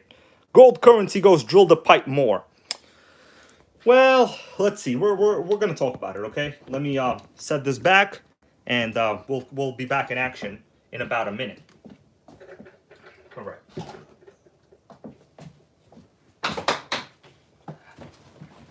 Okay, I am back here, guys. Let's talk. Let's talk. So, all right. A little bit of a risky business here that I gotta tell you I did. You know, the measuring, very important. Don't over drill that stinger, guys. Don't do it, okay? Someone said get yourself a drink. Well, here we go.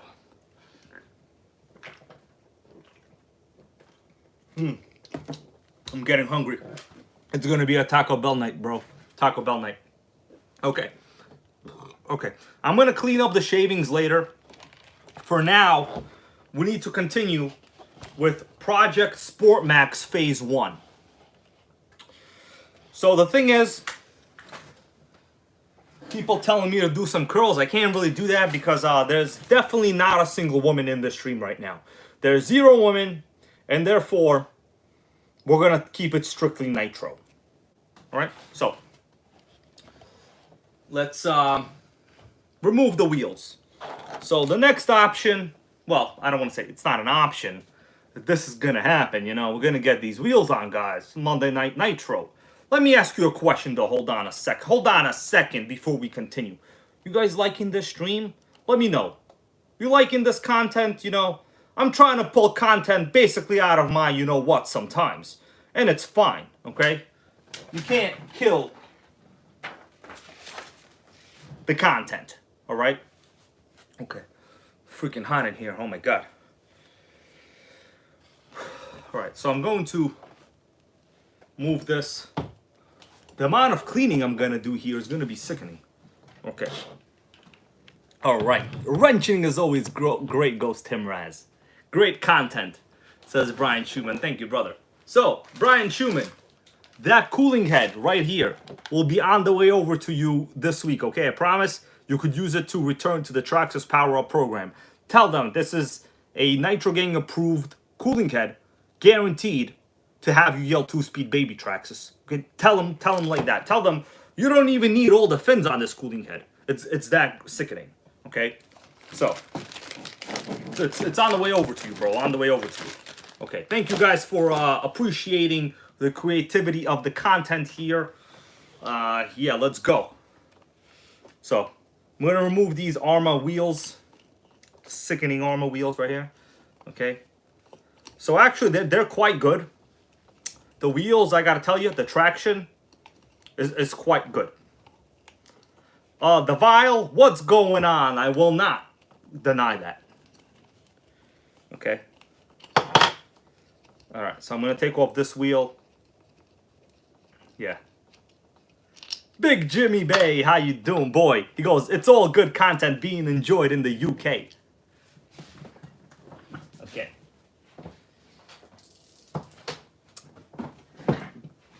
All right, so the other thing that is a possibility on this T-maxx. Oh, Bryson 365, how you doing, brother? Okay. The other thing is does anybody know what real hubs these use? So this is actually kind of like a problem on some models, T-maxxes. They use these regular 3.3 models from this time period. They used 14 millimeter hubs. Uh-oh, we got a stuck reel. Hold on. Thank God, that would have pissed me off. So, this is what we got going on. Arma, like, you know, from the 3S truck they have, and the regular T-maxx wheel, guys. Completely different. Now, these Chevron tires, I like them. I like them a lot, okay? I like them more than a lot, all right? Mike Jones, how you doing? Mike Jones over here goes, I subscribed to your channel about a year ago, and it doesn't alert me when you send out new stuff. Well, you know what? A lot of people have been saying that. Are you sure your bell notification icon is on? Like under the video, there's always like a little bell you gotta click. I'll be honest with you, a lot of my subs don't get any notifications. I have no idea. I asked YouTube support many times. They told me, what the hell are you talking about? Okay, go on about your business, bro. That's what they said in much fewer words than that, of course. But the best thing I could tell anybody out here is Monday Night NitroGang Live is always going to be here, okay? Unless something bad happens to me, in which case, one of you has to take it over, okay? Somebody got to do it. All right, let's continue. Nitro Dizzy, how you doing? He goes, Nitro Dizzy says, we love Nitro and Chevron tires in Ohio. Yeah, man, I like these tires. They're very good. So these are actually directional. When you mount them, the Chevrons are directional, right? There's a little rotation icon here on top. So this one goes this way, therefore it goes on this side of the truck rather. So I'm just going to mount it. These are standard 14 millimeter hubs. And guys, we are coming closer to making this the ultimate SportMaxx. You know, the name SportMaxx, don't think I'm making it an actual SportMaxx, because if I made it an actual SportMaxx, it'd actually be very slow. It'd be exactly 30 miles an hour, right? We want it to be faster than the SportMaxx, but we also want it to be much better. So the name SportMaxx, as you might know, people, you know, it refers, I'm saying this to a lot of newer viewers, it refers to an older Traxxas that they used to sell in 2003 for about a couple of years. It wasn't popular. This is going to be better than the SportMaxx. I'm building the 2022 SportMaxx, guys, okay? This is going to have the best features of a 3.3. It's going to be faster than a stock 3.3. And it's going to have awesome Chevron tires, bro. Okay? Can you handle that? You guys, you think you can handle that? Somebody call MC Hammer, ask him if he can handle that. All right, so I honestly don't have really any use for these D-Boots tires, but I will say they are pretty good. I think for like a Slash, no, Slashes use 12 millimeter hubs, right? Yeah, for really nothing else. What's up, Gizmo RC? I don't think they're really usable for anything else, to be honest with you, because the 14 millimeter hub segment, highly limited. I got to check the rotation on this tire now. Okay, so this tire rotation is going this way, so it's going to go on the back. Okay, guys, we're going to put on the next tire, and I'm going to try to look at a lot of your comments as they're coming in. Okay, Bubbles RC Shed. Man, it's kind of hard to do tire swaps, engine thing, drill shit out and answer questions, you know, but I accepted the challenge. You know what I'm saying? Bubbles RC Shed goes, I've asked before, but does the Rustler 2.5 suck as much as the T-maxx 2.5? You have said the 2.5 T-maxx isn't the best. I'm curious your thoughts on a Rustler. Okay, you're right. I did say the T-maxx 2.5 is not the best. But keep in mind, my assertion and comparison, you know, like my benchmark for why I said that is this T-maxx 3.3. Now, I posted a link in the description to this video to a T-maxx 3.3 and a 2.5. Both of them are available for sale. The 2.5 is about $100 cheaper. 3.3, this is the one you see here. It's a little longer. It has no reverse, and it's a 3.3 model with an extended chassis. How you doing, MD Fishman? How you doing, bro? I'm glad to see you here, my dude. Evan Mullally, how you doing? SportMaxx restored, he goes. Rest on mod, yeah, that's right. So, at the end of the day, The T-maxx 2.5 is awesome, okay? Any Nitro is awesome, guys. Any Nitro is awesome. But if you had to pick, of course, price is also a factor. If you're buying used, a lot of times, like, that decision is like, well, what's available for sale? It's not like you could just tell the seller, hey, bro, put a 3.3 in it, and it's a 3.3. No. The 3.3 model T-maxx is completely different. It has reinforced bulkheads. It has newer, well, the transmission is much more reliable, okay?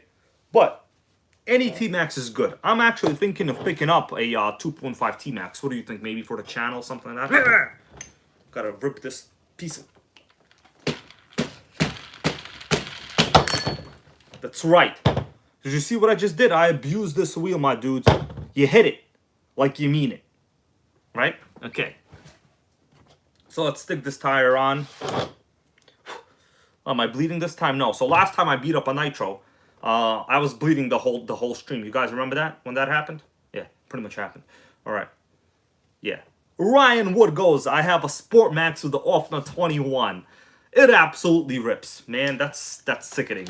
You went way beyond what Traxxas intended you to go for. And I'm proud of you, man. I'm proud of you. So, with these T-maxx tires, you know, the thing looks a little bit narrower, but that's because these Armor tires actually have a pretty big offset. But whatever, you know, actually, I don't know. These Armor tires handle quite well. You know, I never thought I would say that, but these are just the facts, guys. If the facts are facts, I'm not going to make up fake lies about Armor just because I'm not an Armor Gang supporter. You know, tires are good, the tires are good, you know, and that's basically what it is. Okay. Yeah. Yeah. So, Bubbles Artesia goes, if I buy a T-maxx, it has to be 3.3 after your opinions. I would get, if possible, there's a link to the 3.3 right now in the description of this video, bro. The 3.3 is very good. It's very, very good. All right, the 2.5 is good, but the thing is, it's nowhere as good. Right? Okay. All right, we got half the tires on.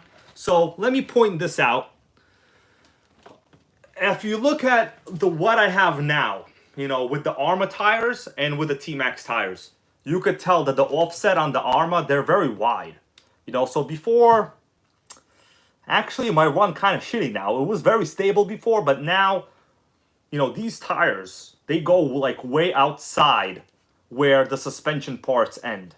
And the regular T-maxx tires, they're more towards the center of the car. Now, you know how today people get like the wide max suspension? This is the Armor version of the wide max right here, bro. Sickening. I know JD Passey's sickening. All right. Jake Rocho goes 3.3 all day. And Kevin Trappin right here goes, yes. Yes, that's true. So, if possible, 3.3 is the model you want to get. Okay? So, we're going to test it out with these tires. You know, I really do wish that they would be a little bit wider offset, kind of like these Armor tires, but, you know, it is what it is. I can't, you know, say anything else really about it. Okay, let's take off this tire now. Whoa, guys, I'm getting a little tired now. How long have I been talking so far? I don't know. Okay. Yeah, so everyone here seems, I'm looking at the comments, people really liking the Chevron tires. Yeah. So, you can't kill the Chevrons. Let's just call it what it is. You can't do it. They're sickening. All right. Gizmore, see here with the question. He goes, what's the best glow plug for the 3.3? You know, there's a lot of debate, and most people will say get the OS plugs, and so will I. But you know what? The thing is, if you run adequately, you shouldn't be killing glow plugs. Like, I almost never replace glow plugs. Ever. The 3.3 glow plugs are fine. I've used like Hobby Park cheap glow plugs on Amazon. They're fine. They're all fine. You know, in fact, oh, I gotta hit this also. Hold on. All right, yeah. So most people use the OS plugs, but to be honest with you, if you're not over revving your motor, you're not running too lean, even the cheapest Hobby Park glow plugs will not piss you off.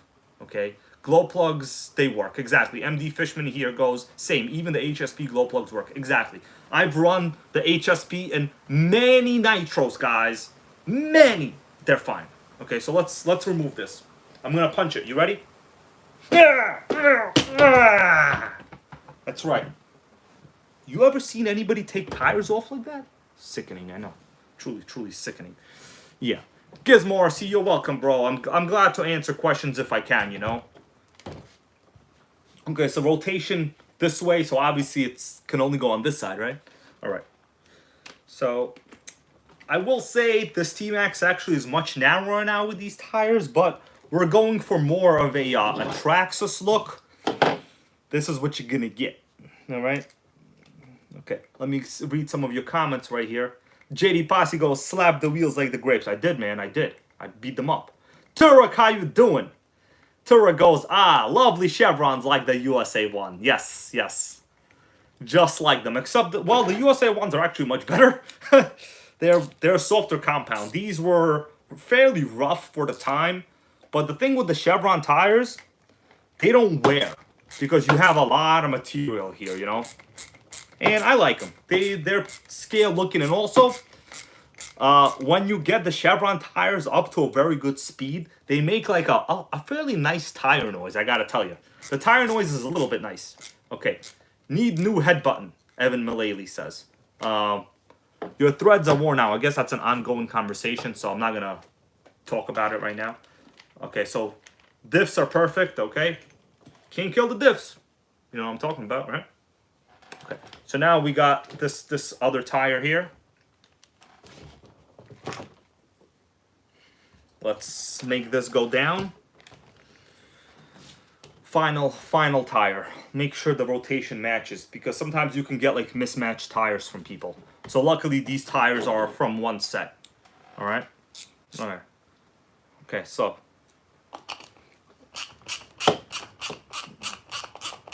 going to town, guys. I think we accomplished everything we were going to do. I actually had a very famous RC magazine I want to show you. I don't know if I will now. What's up, Mike Nieves? Mike Nieves is in the house, guys. Mike was here for a previous NitroGang live stream. He brought over a giant collection of collectible Hot Wheels cars. Him and I talked about it for quite some time. Okay, but today we're talking about the SportMaxx. Okay, and guys, I'm gonna make a SportMaxx super great again. All right. Actually, it was never great. It actually pissed everybody off when they came out. But people don't know that the name was quite cool. So to be honest with you, when you know the RC sailors called the Mini S-Max, I don't know if they knew about the Nitro model really. Maybe they did, maybe they didn't. I don't think they were referring to it. You know, they probably just made a small blunder. I don't blame them. But there we go. You know, if the RC sailors call me up and they're like, hey, you take NitroGang Queen Melissa and I'll take, you know, well, my current staff, you know, him and his wife, I'll be happy to do a co-sponsored video with them. You know, I'll be happy. Okay. I actually watch a lot of their airplane videos. Like a while ago, I did have some electric airplanes, but they're just really not for me. And I was not good at it. Okay. So that is why I basically told myself, hey, listen, man, I need some cars that after the video, they won't be dead. They're reliable, and I won't get sued if something crashes. That's why I do Land RC. Makes sense? Pretty logical, right? Okay, so, my dudes, we got ourselves a very nice T-maxx now with chevrons, with a 3.3, with a drilled out Traxxas resonator pipe. We added 2 millimeters to this pipe, dudes. 2 millimeters. Less restrictions. And you know, you want less restrictions, right? Yeah. Bubbles RC Shed goes, what's your thoughts on the Rustler? So, you gotta love the Rustler, bro. You gotta love the Rustler. But price-wise, I would highly consider the Nitro Slash. They're like $20 apart. Nitro Slash comes with a 3.3. You know, I don't want to bad mouth the Rustler. I have one. But you want the Nitro Slash. All right? So, this project, let's take, you guys want to see? Let me show you this. Hold on.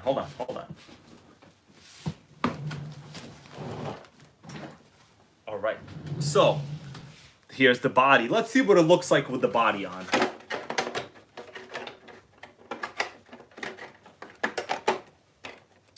Gotta tell you, I'm liking it. Devon Morrison goes, what's your thoughts on Traxxas fuel? People don't like it. That's basic. My thoughts are there's really no benefit. Okay, I'll answer your question a little bit better. Hold on. Check this out, guys. I just want to show everybody the project first. We got ourselves a proper Chevron T-maxx. I'm a little bit proud of what we did here today. You know, drilled out the pipe, body fits perfect. We did lose a little bit of like stance over here, but you can't kill the T-maxx, guys.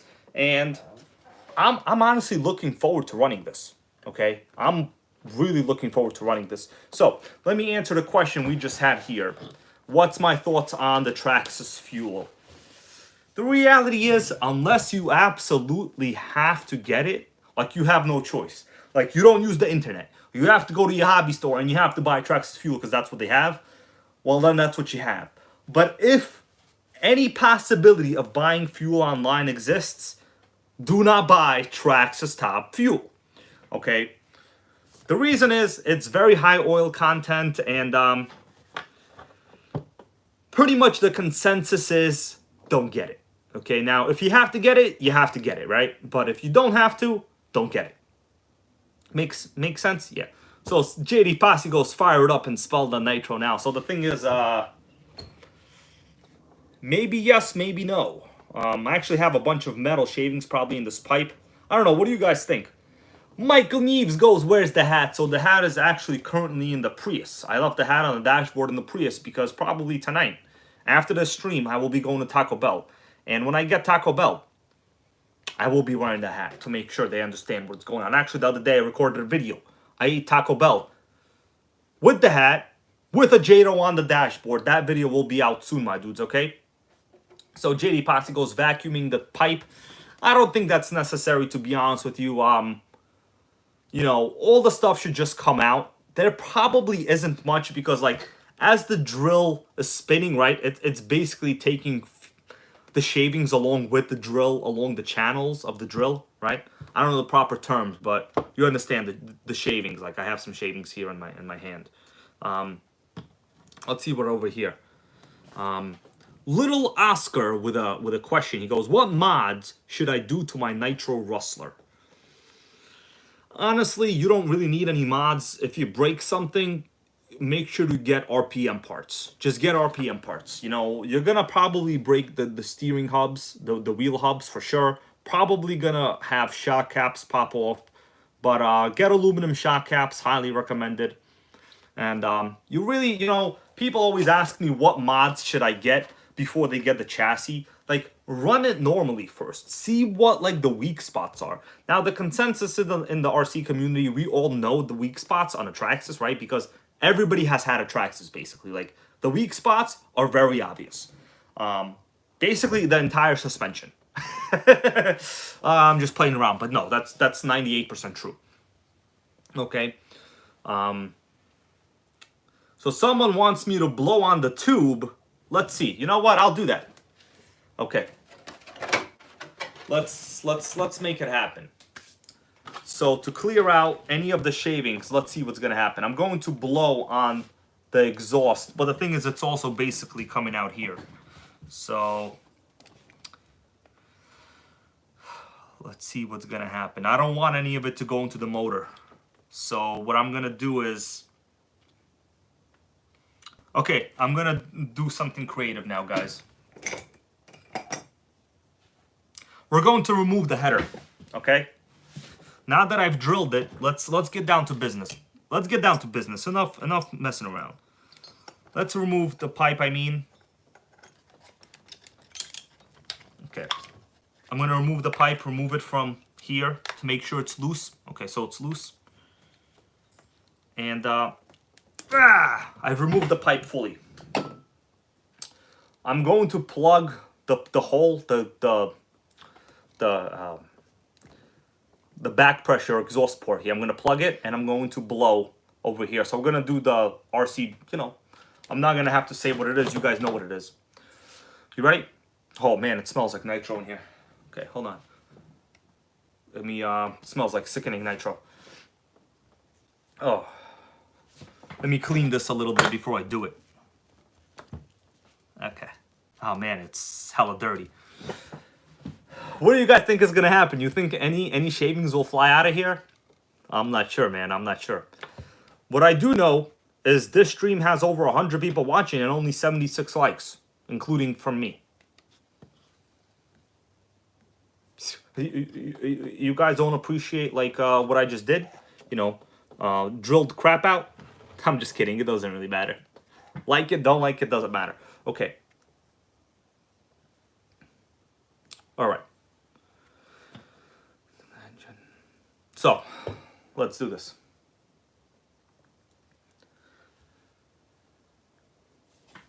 I'm gonna hold my hand here. Oh, hold on. I got some sickening oil. I'm gonna have to go wash my hand. Hold on.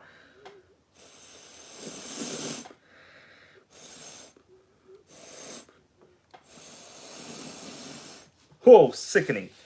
I'm gonna go wash this out of the sink. Hold on. Guys, take a look at my hand. I got a bunch of oil and I actually do see some metal shavings. Right over here is a metal shaving. I see it right here on my finger. So look at all the oil I had in that pipe, man. I was running really rich. I was running hella rich. Yeah.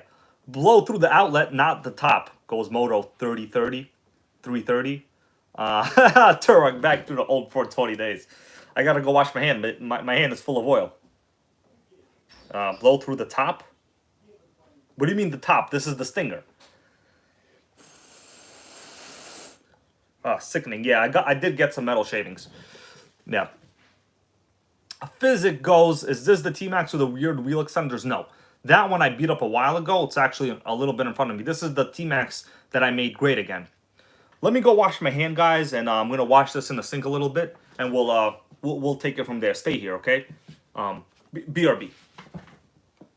Okay. By the way, before I go, I'm going to give you something to look at. Something to look at, and also something I highly recommend.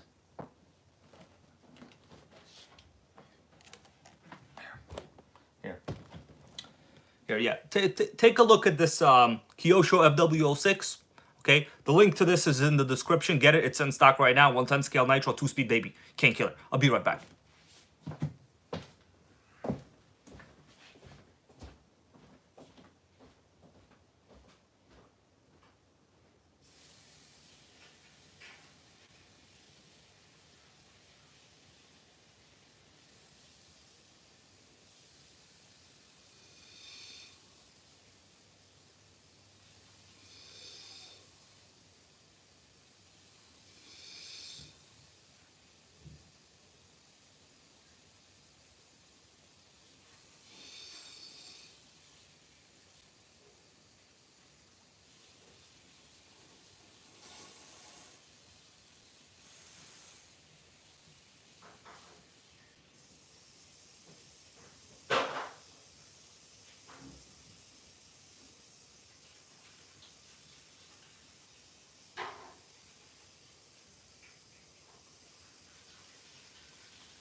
Alright, guys, I'm back.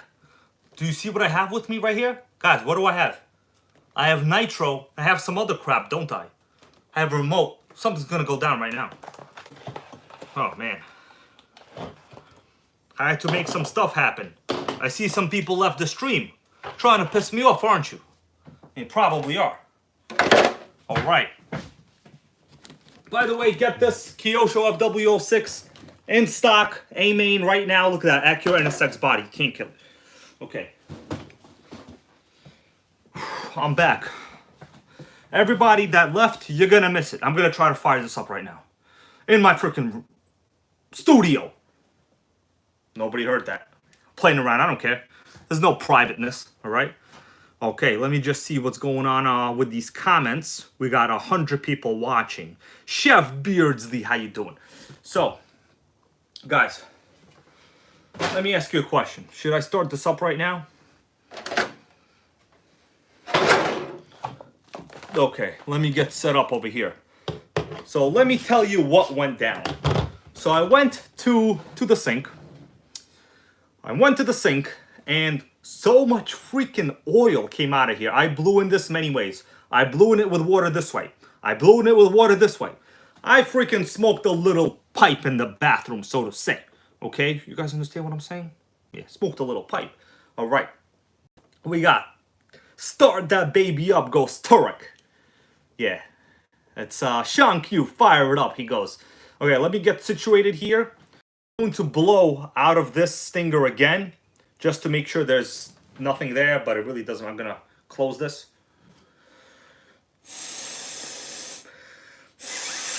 So I blew out, actually a whole bunch of shavings came out. Yeah, so that was the good thing that I did. We got Colin Chung in the house. Brian Schumann goes, fire it up. Yeah, so let me get ready right now. Okay, let me get set up. We got some battery power going on for the light over here.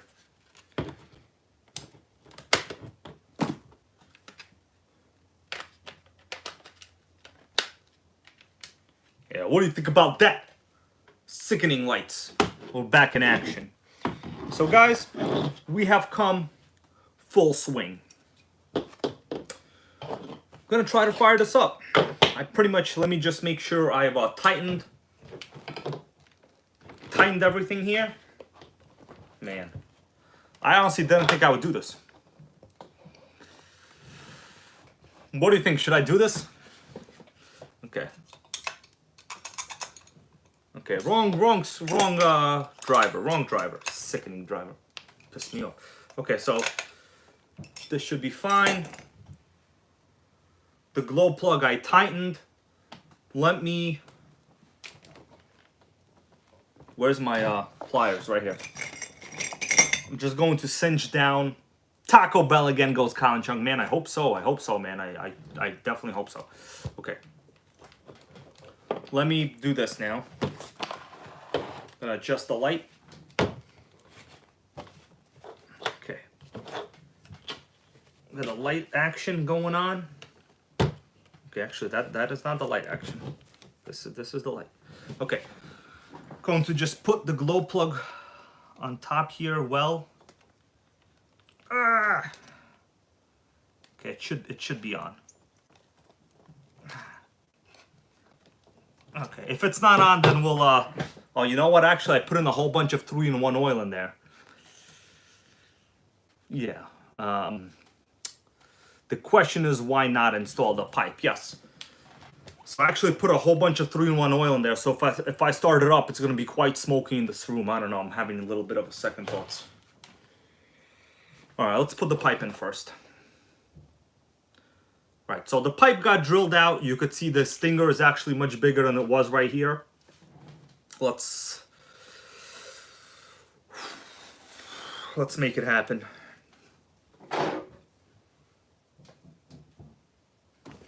Okay.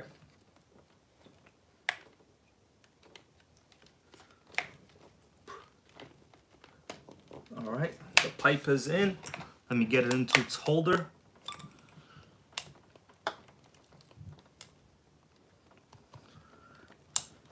All right, got that. Let's position it in there properly.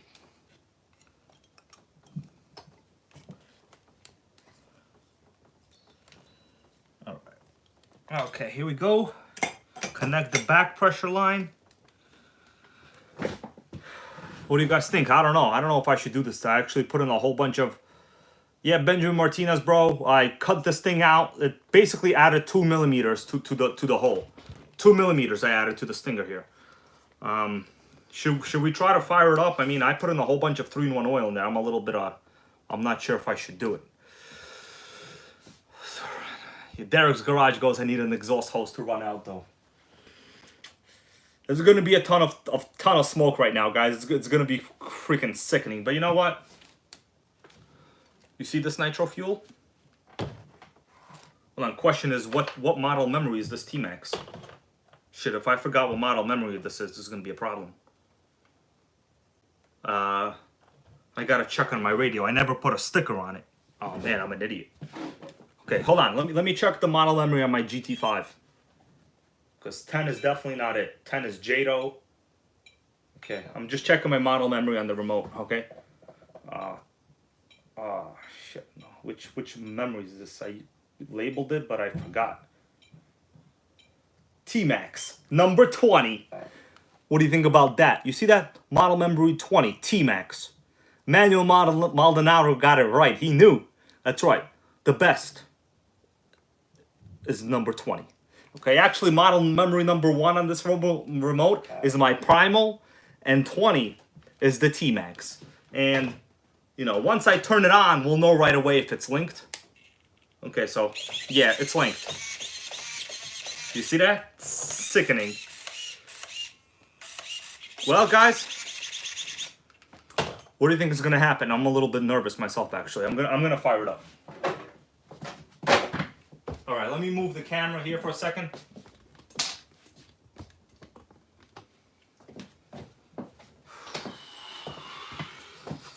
Okay. Are you guys ready for this? Manuel Maldonado got it right, number 20. Lucky guess. Okay. I'm a little, I don't know what's going to happen. So let's, only one way to find out if it's going to fire up or not. I'm going to move this back a little, actually, more. Okay. Okay. Here we go. I'm moving it back so we can get a little bit better of a smoke coming. Let's see, how's my throttle? Throttle looks good, so I need a little more on the throttle trim.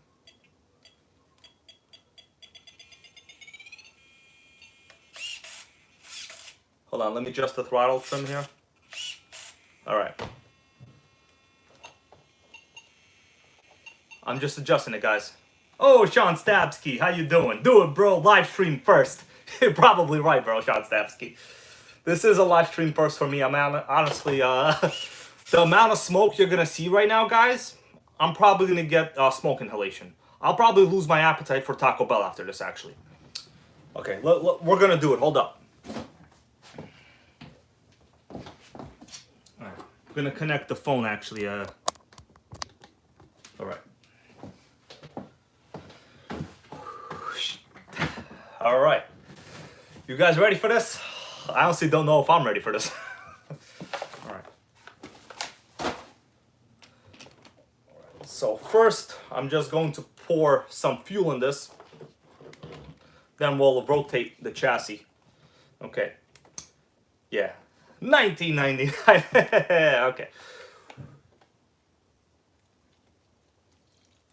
So we're only going to put some fuel, because I'm going to have to run this later, like obviously not today. We're just checking to make sure that it'll start up on its own because, I basically did a lot of nitro surgery today. Cut out the exhaust pretty significantly, actually. Okay, let me make sure the view is good. Everything is good to go. You guys are going to see a ton of smoke come out of this. It's going to be a little bit scary. I'm going to open the window a little more. Should we do it? I also don't know if the Easy Start system will work right now. And by the way, my computer is right in front of the T-maxx. So if anything goes down, it's not going to be very good. But I have a lot of faith in my T-maxx. If it drives straight into my computer, I might cry. But I don't think I'm going to have to cry. What do you think? Yeah, I'm probably going to be okay. But, I don't know, maybe we should move it. What do you think? Should we move it? I don't know. All right.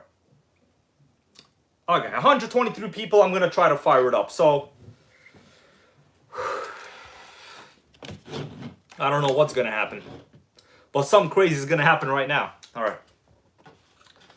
So, stack the Arma tires, I was told. Where are they? I threw them out somewhere. Actually, you know what? No. We're gonna do this the hard way. If I made a mistake, then I'll have a destroyed computer. You should not make mistakes. You know what? I'm just gonna sit like this when I start it. Okay. Okay, you guys ready? So first I gotta prime it. Let's just see if it primes. I'm gonna tell you because you can't see the fuel here that well. I'm just gonna start it right now. Oh, it primed.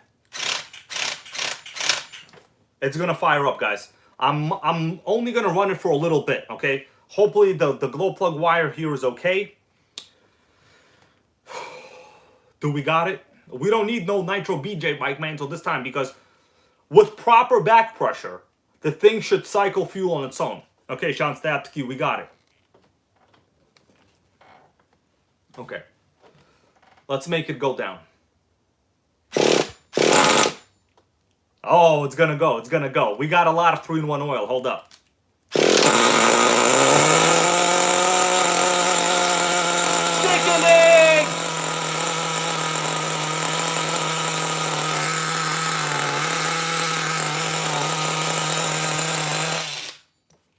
Guys, perfect. I had to turn it off because, oh, it smells like 3-in-1 everywhere. Hold on, I got a little lightheaded. Hold on. I gotta breathe out the window. Guys, it fired right up. Did you understand, like, how easy that was? I could even do it again. Okay?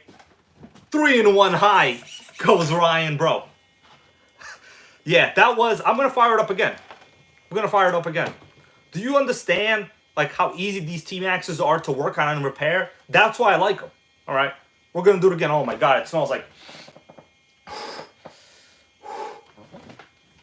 Okay, we're gonna do it again. Oh, whoa, truly sickening. Go Sean Q, yeah.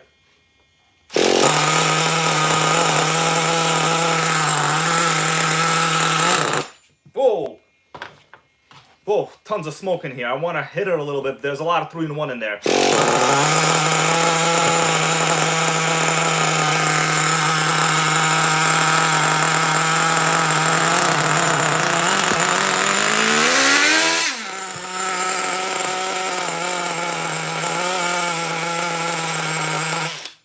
That's all I could do.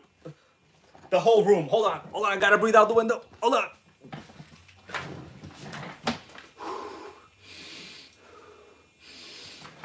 The whole room was full of nitro smoke.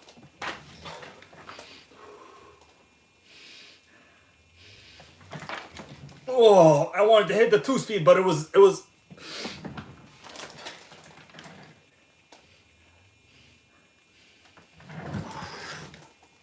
Oh man, guys, sickening. Did you see that start? Oh, think it's worth it. So, it actually sounds a little bit deeper than it did before. But dudes, sickening stream. Let me adjust this a little now. Okay. Oh, what do you think about that?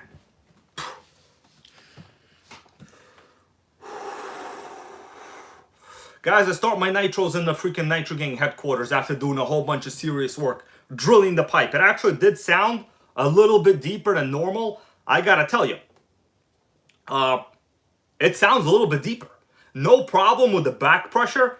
If anything, the priming got a little bit better. Like, I barely even cycled it, and I saw fuel going to the motor. Benjamin Martinez goes, I give you credit. I'd be vomiting right now. Well, who knows what's going to happen later, bro? Who knows what's going to happen later? Okay? All right.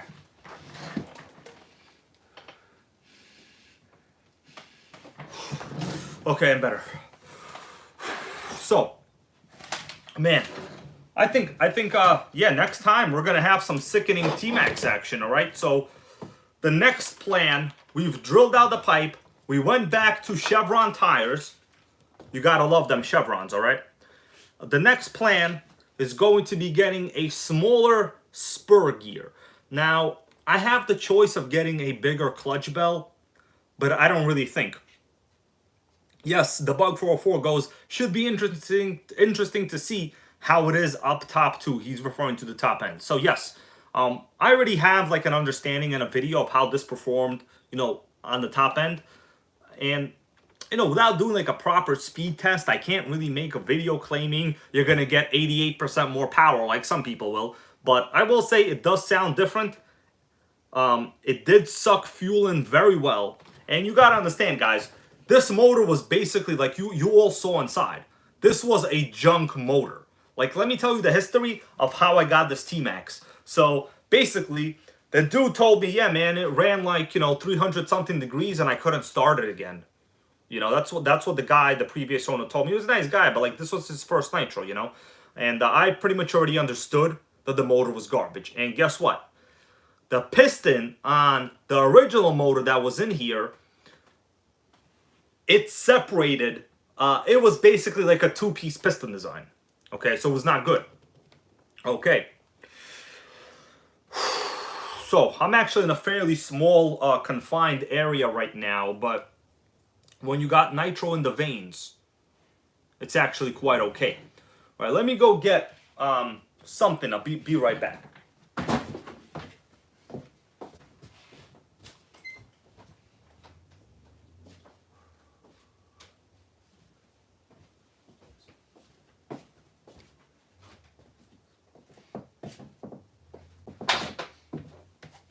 Okay, so the ongoing project that I am also working on right now, I got a bunch of crap going on, right? Is this HPI Nitro Rush. We're gonna get to see this thing running rich and loud soon as well. All right, guys, this is the current ongoing project. Original HPI Nitro Rush. Motor is not the original motor; it's basically trash, but I'm hoping to restore this back to its original glory. So this was donated also to my channel. Now the problem is, I notice the entire header system going on here is kind of like a tube with nothing. So I have to look up some of the original specs on this in the review. But yes, Brian Schumann, he's watching this stream right now. He also donated this to me. This will be put on the NitroGang Operation Fast Track. Let me remove the body, show you a little bit of what is going on, okay? While I'm a little bit on the nitro fume high, we could take care. If I throw up later, well, I'll post it in the NitroGang Facebook group, okay? I'll let you know if I do. Probably not. I'm kind of used to this stuff by now. I do this all the time. So, shit, falling off the car all the time. What's going on? HPI Nitro Rush. So this thing was I gotta tell you, it was popular. So it had a very streamlined upper deck design, integrated, battery here. Whatever. I'm not gonna go over the details. I actually haven't read up a lot on it yet, but two-wheel drive, suspension is good. Not the original motor. This one is probably dead. But body posts are all here. Body posts are fine. It seems like basic stuff, but body posts, very important. Okay, Brian Schumann goes, you have the original engine. Yes, I do have the original HPI 15. I don't think it has any compression. So I'm going to look into it later. Right now, this is just a little bit of a thing. I'm going to decide which way I'm going to go with the motor on this. But project time, my dudes, projects. Okay, now, pull starter fell out. All right. So, let's recollect. Did you like what you saw here today? Are you happy you watched Monday NitroGang Live? Now I heard, this is just, MD Fishman goes, is that a VX16? Yes, bro, it is. It is. But it's basically dead. So, no compression. Zero compression. It has less compression than Braun Strowman had in WWE. It has no compression. It's compressionless. All right. So, guys, T-maxx, SportMaxx, there's still a lot of stuff coming up. So let me give you a little bit of a clue on a couple future updates that I will be doing on this. So, another thing that I am planning on installing, it's in this bag right here. So to be honest with you, I'm having a little bit of a mixed idea and thoughts on this. Maybe if people want me to do it, I'll do it. So we have ourselves a Traxxas pull starter. All right, I might remove the Easy Start system in this and stick in the original Traxxas pull start system. You know, but as you saw, the Easy Start, it fires this thing up so fast. Like, I honestly don't think I'm gonna get much. I think my ideal SportMaxx route would be get a smaller spur gear for a little more top end. And then basically maybe a couple of, you know, experimental upgrades. I'm going to have to determine what they're going to be. But the goal is to maintain Traxxas parts. Okay, that's the goal at the end of the day. Victor Montgomery goes, put a big block motor on it. I don't know, man. That's going to be extra cost. You know, if I do get a motor, it might be the OS21 TM. Best motor for these, but that might happen, actually. We got a first-time viewer here. I want to say thank you to Secondhand RC. He goes, first time catching your live. Nitro, baby. Thank you, bro. I appreciate you being here. You know, I pack in tons of things I don't even know if they're going to go well on my live streams, okay? Drill out the hole. Took a drill and I did it, you know? Well, that's all there is to it. If I failed, well, I got myself to blame. That means I would have to kick my own ass after. Actually, is what it means. All right, guys. Bandwidth expired goes hardwire a remote start. You know, all of those items, that remote start stuff, it's very gimmicky. It's basically only channels that want to get your clickbait views that do that, you know what I'm saying? That will actually make this thing much less reliable. So for me, when I go RC, I really care about reliability. It has to start, it has to prime well, it has to idle well.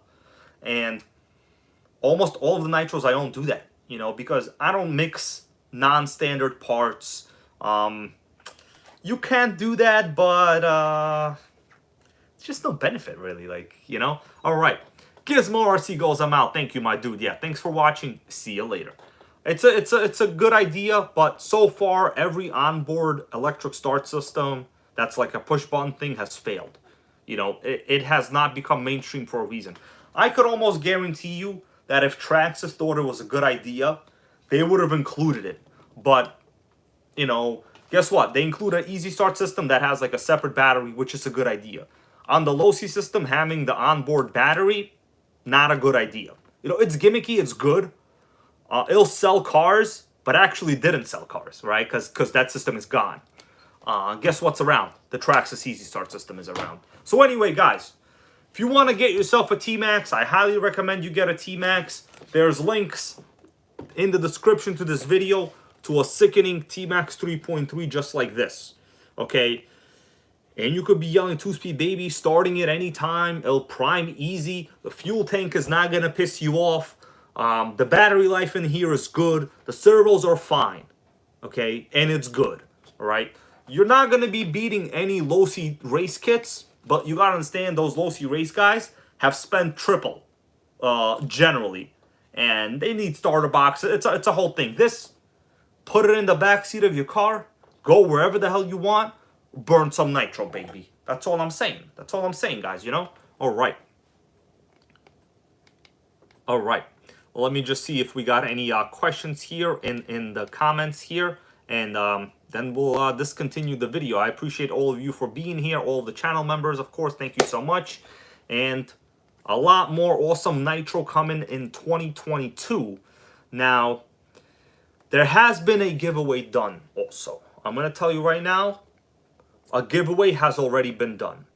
Now, the winner, well, I don't want to say winner. The video will be out soon. I'm going to leave that open to interpretation. It's a NitroGang giveaway, sponsored by me. It's already been done. Okay, videos being edited. All right. Jake Rocha, thank you. You go, thanks, Hybrid. Nitro Gang, thank you, my dude. All right, Noodles Racing goes, time for tacos. Bro, you have no idea. I am starving right now. I have any soda? Yeah, I have a little soda. Sean Stabsky, thank you for your support, bro. That meant a lot to me. That's going to be Taco Bell money right now. Okay, about 5 minutes, guys, and then I'm going to cut it. I'm going to let you, say whatever you guys got to say. Some people have ongoing conversations here in the stream. That's also freaking cool, okay? I like watching other people's streams as well myself because I get to talk in the chat, okay? Other than me just talking and listening to myself the whole time. It's quite annoying sometimes. Okay. Let's see what we got over here. All right. Yeah. Bubbles RC Shed here. I'm going to highlight this comment. Bubbles RC Shed goes. Oh, man, I got to scroll to this comment, bro. Hold on. You guys are talking too much. From what I've seen learning Nitro, they're not fast, but they're awesome because they're a real motor and sounds. Mostly that's true. Mostly that's true. Oh, we got Caleb Scantleberry with a, I guess, Canadian native over here with a Canadian native. $3.99 with a sticker. Thank you, bro. I appreciate it. So, I'll add a little bit to that. Nitro, many people think Nitro is not fast, but yeah, they have real motors. The thing is, if you take a Jado, and actually, my recent video this weekend was with a Jado. The Jado will destroy basically every single electric RTR on the market. So, if you disqualify the Jado as being fast, then yes, that statement is true. But the Jado will destroy 98% of all electrics on the market, okay? All day long. So actually, that statement is not 100% true. It's mostly false. But the bulk of nitros, you're talking speeds under 45 miles an hour in reality, ready to run. You're talking 45 is your limit. The Savage is 45 is your limit. You'll be lucky to hit that. This, the limit is 45. You'll be lucky to hit that as well. Okay, that's just the reality. Of course, if you get the Jado, you're going to be destroying 98% of electrics out there. The only real ready-to-run electric that is faster than an RTR Jado,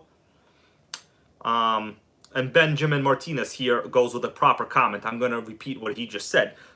Benjamin Martinez goes, proving that Jado will destroy them in fraction and stock form. That is true.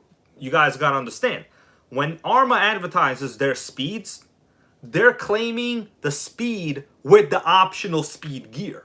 So you're going from a 15-tooth pinion to what does Arma in fraction and the felony have? The 25-speed pinion? You're talking, you do 3 speed passes and your ESC overheat. All right? So you're talking about they're advertising their electrics with like the optional, very rarely, seldom used speed gears. It's not an apples to apples comparison. Like, it's not a taco to taco comparison. I like to compare tacos on this channel, okay? Because why not? Taco Bell lives matter, right? You guys understand what I'm saying? Yes.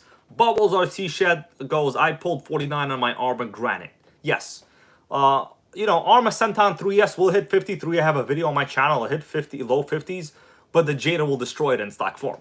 You know what I mean? So even at that argument, as long as you have like the Traxxas Jado argument in your pocket, like take the Jado speed number, put it in your pocket, and pull it out when you hear people tell you that electric is faster. You'll tell them, actually the Jado is 98% faster than all electrics out there. Okay? Well, it's faster than 98% of electrics out there. It can't be 98% faster because then that means it would be 500 miles an hour. That's impossible. So, yes, MD Fishman, the Fortec kit's 70. Yes, I'm only talking about current Nitro RTR, current production. We're not going back in time, because we're just gonna go, Bubbles RC Shed here goes, so how fast can the Jado hit out of the box? 60, so they're rated for what, 65 I think now, the Jado? Maybe 70, 65? I've hit 64 on mine, and that was ready to run, nothing crazy, okay, doing normal speed passes. With a proper tune, you can hit 65 on a Jado. Now, on an electric, most of them will be a little bit under that. We're talking even really good 3S and 4S bushel system. People think that once you go 6S, it doesn't matter. You have low KV motors, my bro. Now, the Traxxas X01 here comment we have from Huckleberry FPV. X01, I used to own it. A very fast electric RC. So if you want to get the fastest, guys, Traxxas is the fastest name in radio control. I don't know what to tell you. They actually make the fastest Nitro electric, which is the XO1. I used to own it. 1541C, how you doing, bro? I did fire it up just now. I washed it in the sink, so it did fire up. I can't fire it up now. Actually, you want me to fire it up again? I'll fire it up a little bit for people that just came, okay? You know what? I got nothing to worry about. I got Taco Bell time soon. We'll fire it up again for 1541C. I guess you didn't see me fire this up, right? Did you? I don't know. So I already cleaned it out in the sink, right? I basically blew through it, washed a bunch of water. I'll fire it up for you, my dude. No problem. If you want me to do it, I'll do it. Let's watch this.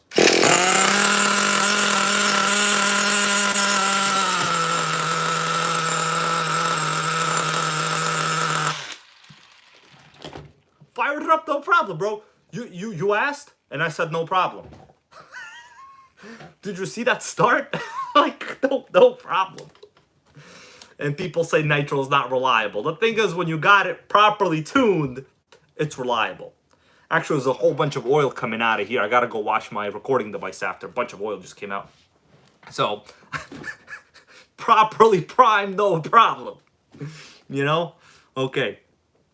Caleb Scandalberg goes, that's how a Nitro should start. And it does, man. And it does, no problem, okay? Alright. Yes. Yeah. RC goes, apparently a Rustler can do 70 without much trouble. Well, you're talking the Rustler VXL with very, very good gearing. You're talking gearing that is optional gearing. Okay, we're talking RTR out of the box. The Jada will destroy it. Okay, that's all I'm saying. You know, we're not bringing taco to you know, Burger King comparisons. I want taco to taco, bro. Okay, taco to taco. 1541C, did you like that start? I actually cleaned the pipe in the sink before and replaced the cooling head. Now we got ourselves, this is a beautiful T-maxx, guys. All right, I paid like $130 for this. It was destroyed. Some people, you know, awesome viewers, donated some parts, and now we got ourselves a sickening T-maxx. Okay, the tires I used to have before, but we're going back to the basics. We're gonna make an awesome S-maxx. Hold on, I can't say S-maxx, SportMaxx, because that's an actual name. All right. Yes.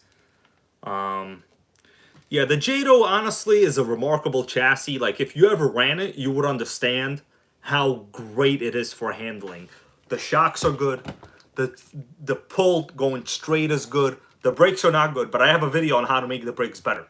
Okay, Jado is sickening. All right, we got a question from Ethan Robledo. I think I got that right. He goes, "What is your favorite RC car?" So fact is, I like the T-maxx. Okay, and a lot of times people will be like, "Bro, why you like the T-maxx, man? It's good at everything. It's good at everything. It starts fine. Parts are cheap. Everybody knows how to fix them. They are easy to work on. Like, if you don't like the Traxxas T-maxx, you're not a Nitro guy. Like, okay, well, I take that back. You're a Nitro guy. That doesn't mean you're not, you know. That's actually an incorrect statement. I take it back. But if you like to run Nitros and they're good at everything, the T-maxx is good at everything. It's just good at everything, all right? Oh, Benjamin Martinez goes, looks great. Time for a Nitro Thunder Tiger 1/5 motorcycle video. You know what? You're on the right track, bro. I'm gonna have to get that going, okay? The Thunder Tiger 1/5 Nitro motorcycle. I've actually been looking through old RC magazines to find some information about it, and I found some awesome information. So yes, we will be hitting that soon, no problem. We have a couple. Oh, we got Woogie Nitro in the house. How you doing? He goes, looking good, hybrid. I love the T-maxx. I've built many of them. Exactly. Even people that have years of experience in the Nitro hobby, you know, Woogie Nitro especially here, many people, Benjamin Martinez, Brian Schumann, everybody, they all like the T-maxx. It's because, like, you can't not like it. It's not good at anything. It's good at everything, all right? Sure, it can't cook you like breakfast, okay? If you ask this T-maxx to make you breakfast, it will not cook for you, right? But it will start rich and loud, just like it did right now. Okay? Okay, guys, that's it. let's see. Yes. Okay, so that's it. We're at about 100 people. I gotta go do stuff. I gotta get my ass to Taco Bell before they close. Hold on, what time is it? If it's too late. Oh, shit, it's 10 o'clock. I only got a little bit of time. Okay, so, thank you all so much for watching. Thank you all for all the donations. It's Taco Bell time, my dudes, okay? Thank you all for being here, and I will post later on in NitroGang group.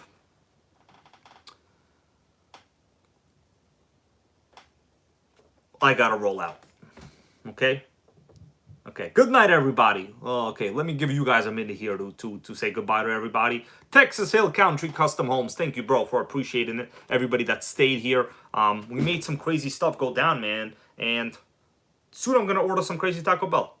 Okay? Probably gonna pay a ton of money. But it's fine. It's worth it. You know, you need that bell, you know? All right. That's it. Peace out, my dudes. Later, the Bug 404, everybody else. Bye-bye. Wargy Nitro, thank you for stopping by. You know, I appreciate everyone. You know, we all have busy days. You made it. You're the man. Everyone else, you're the man too. There's no women here, so actually nobody is the woman at all. There's no women. Okay? Peace out, my dudes.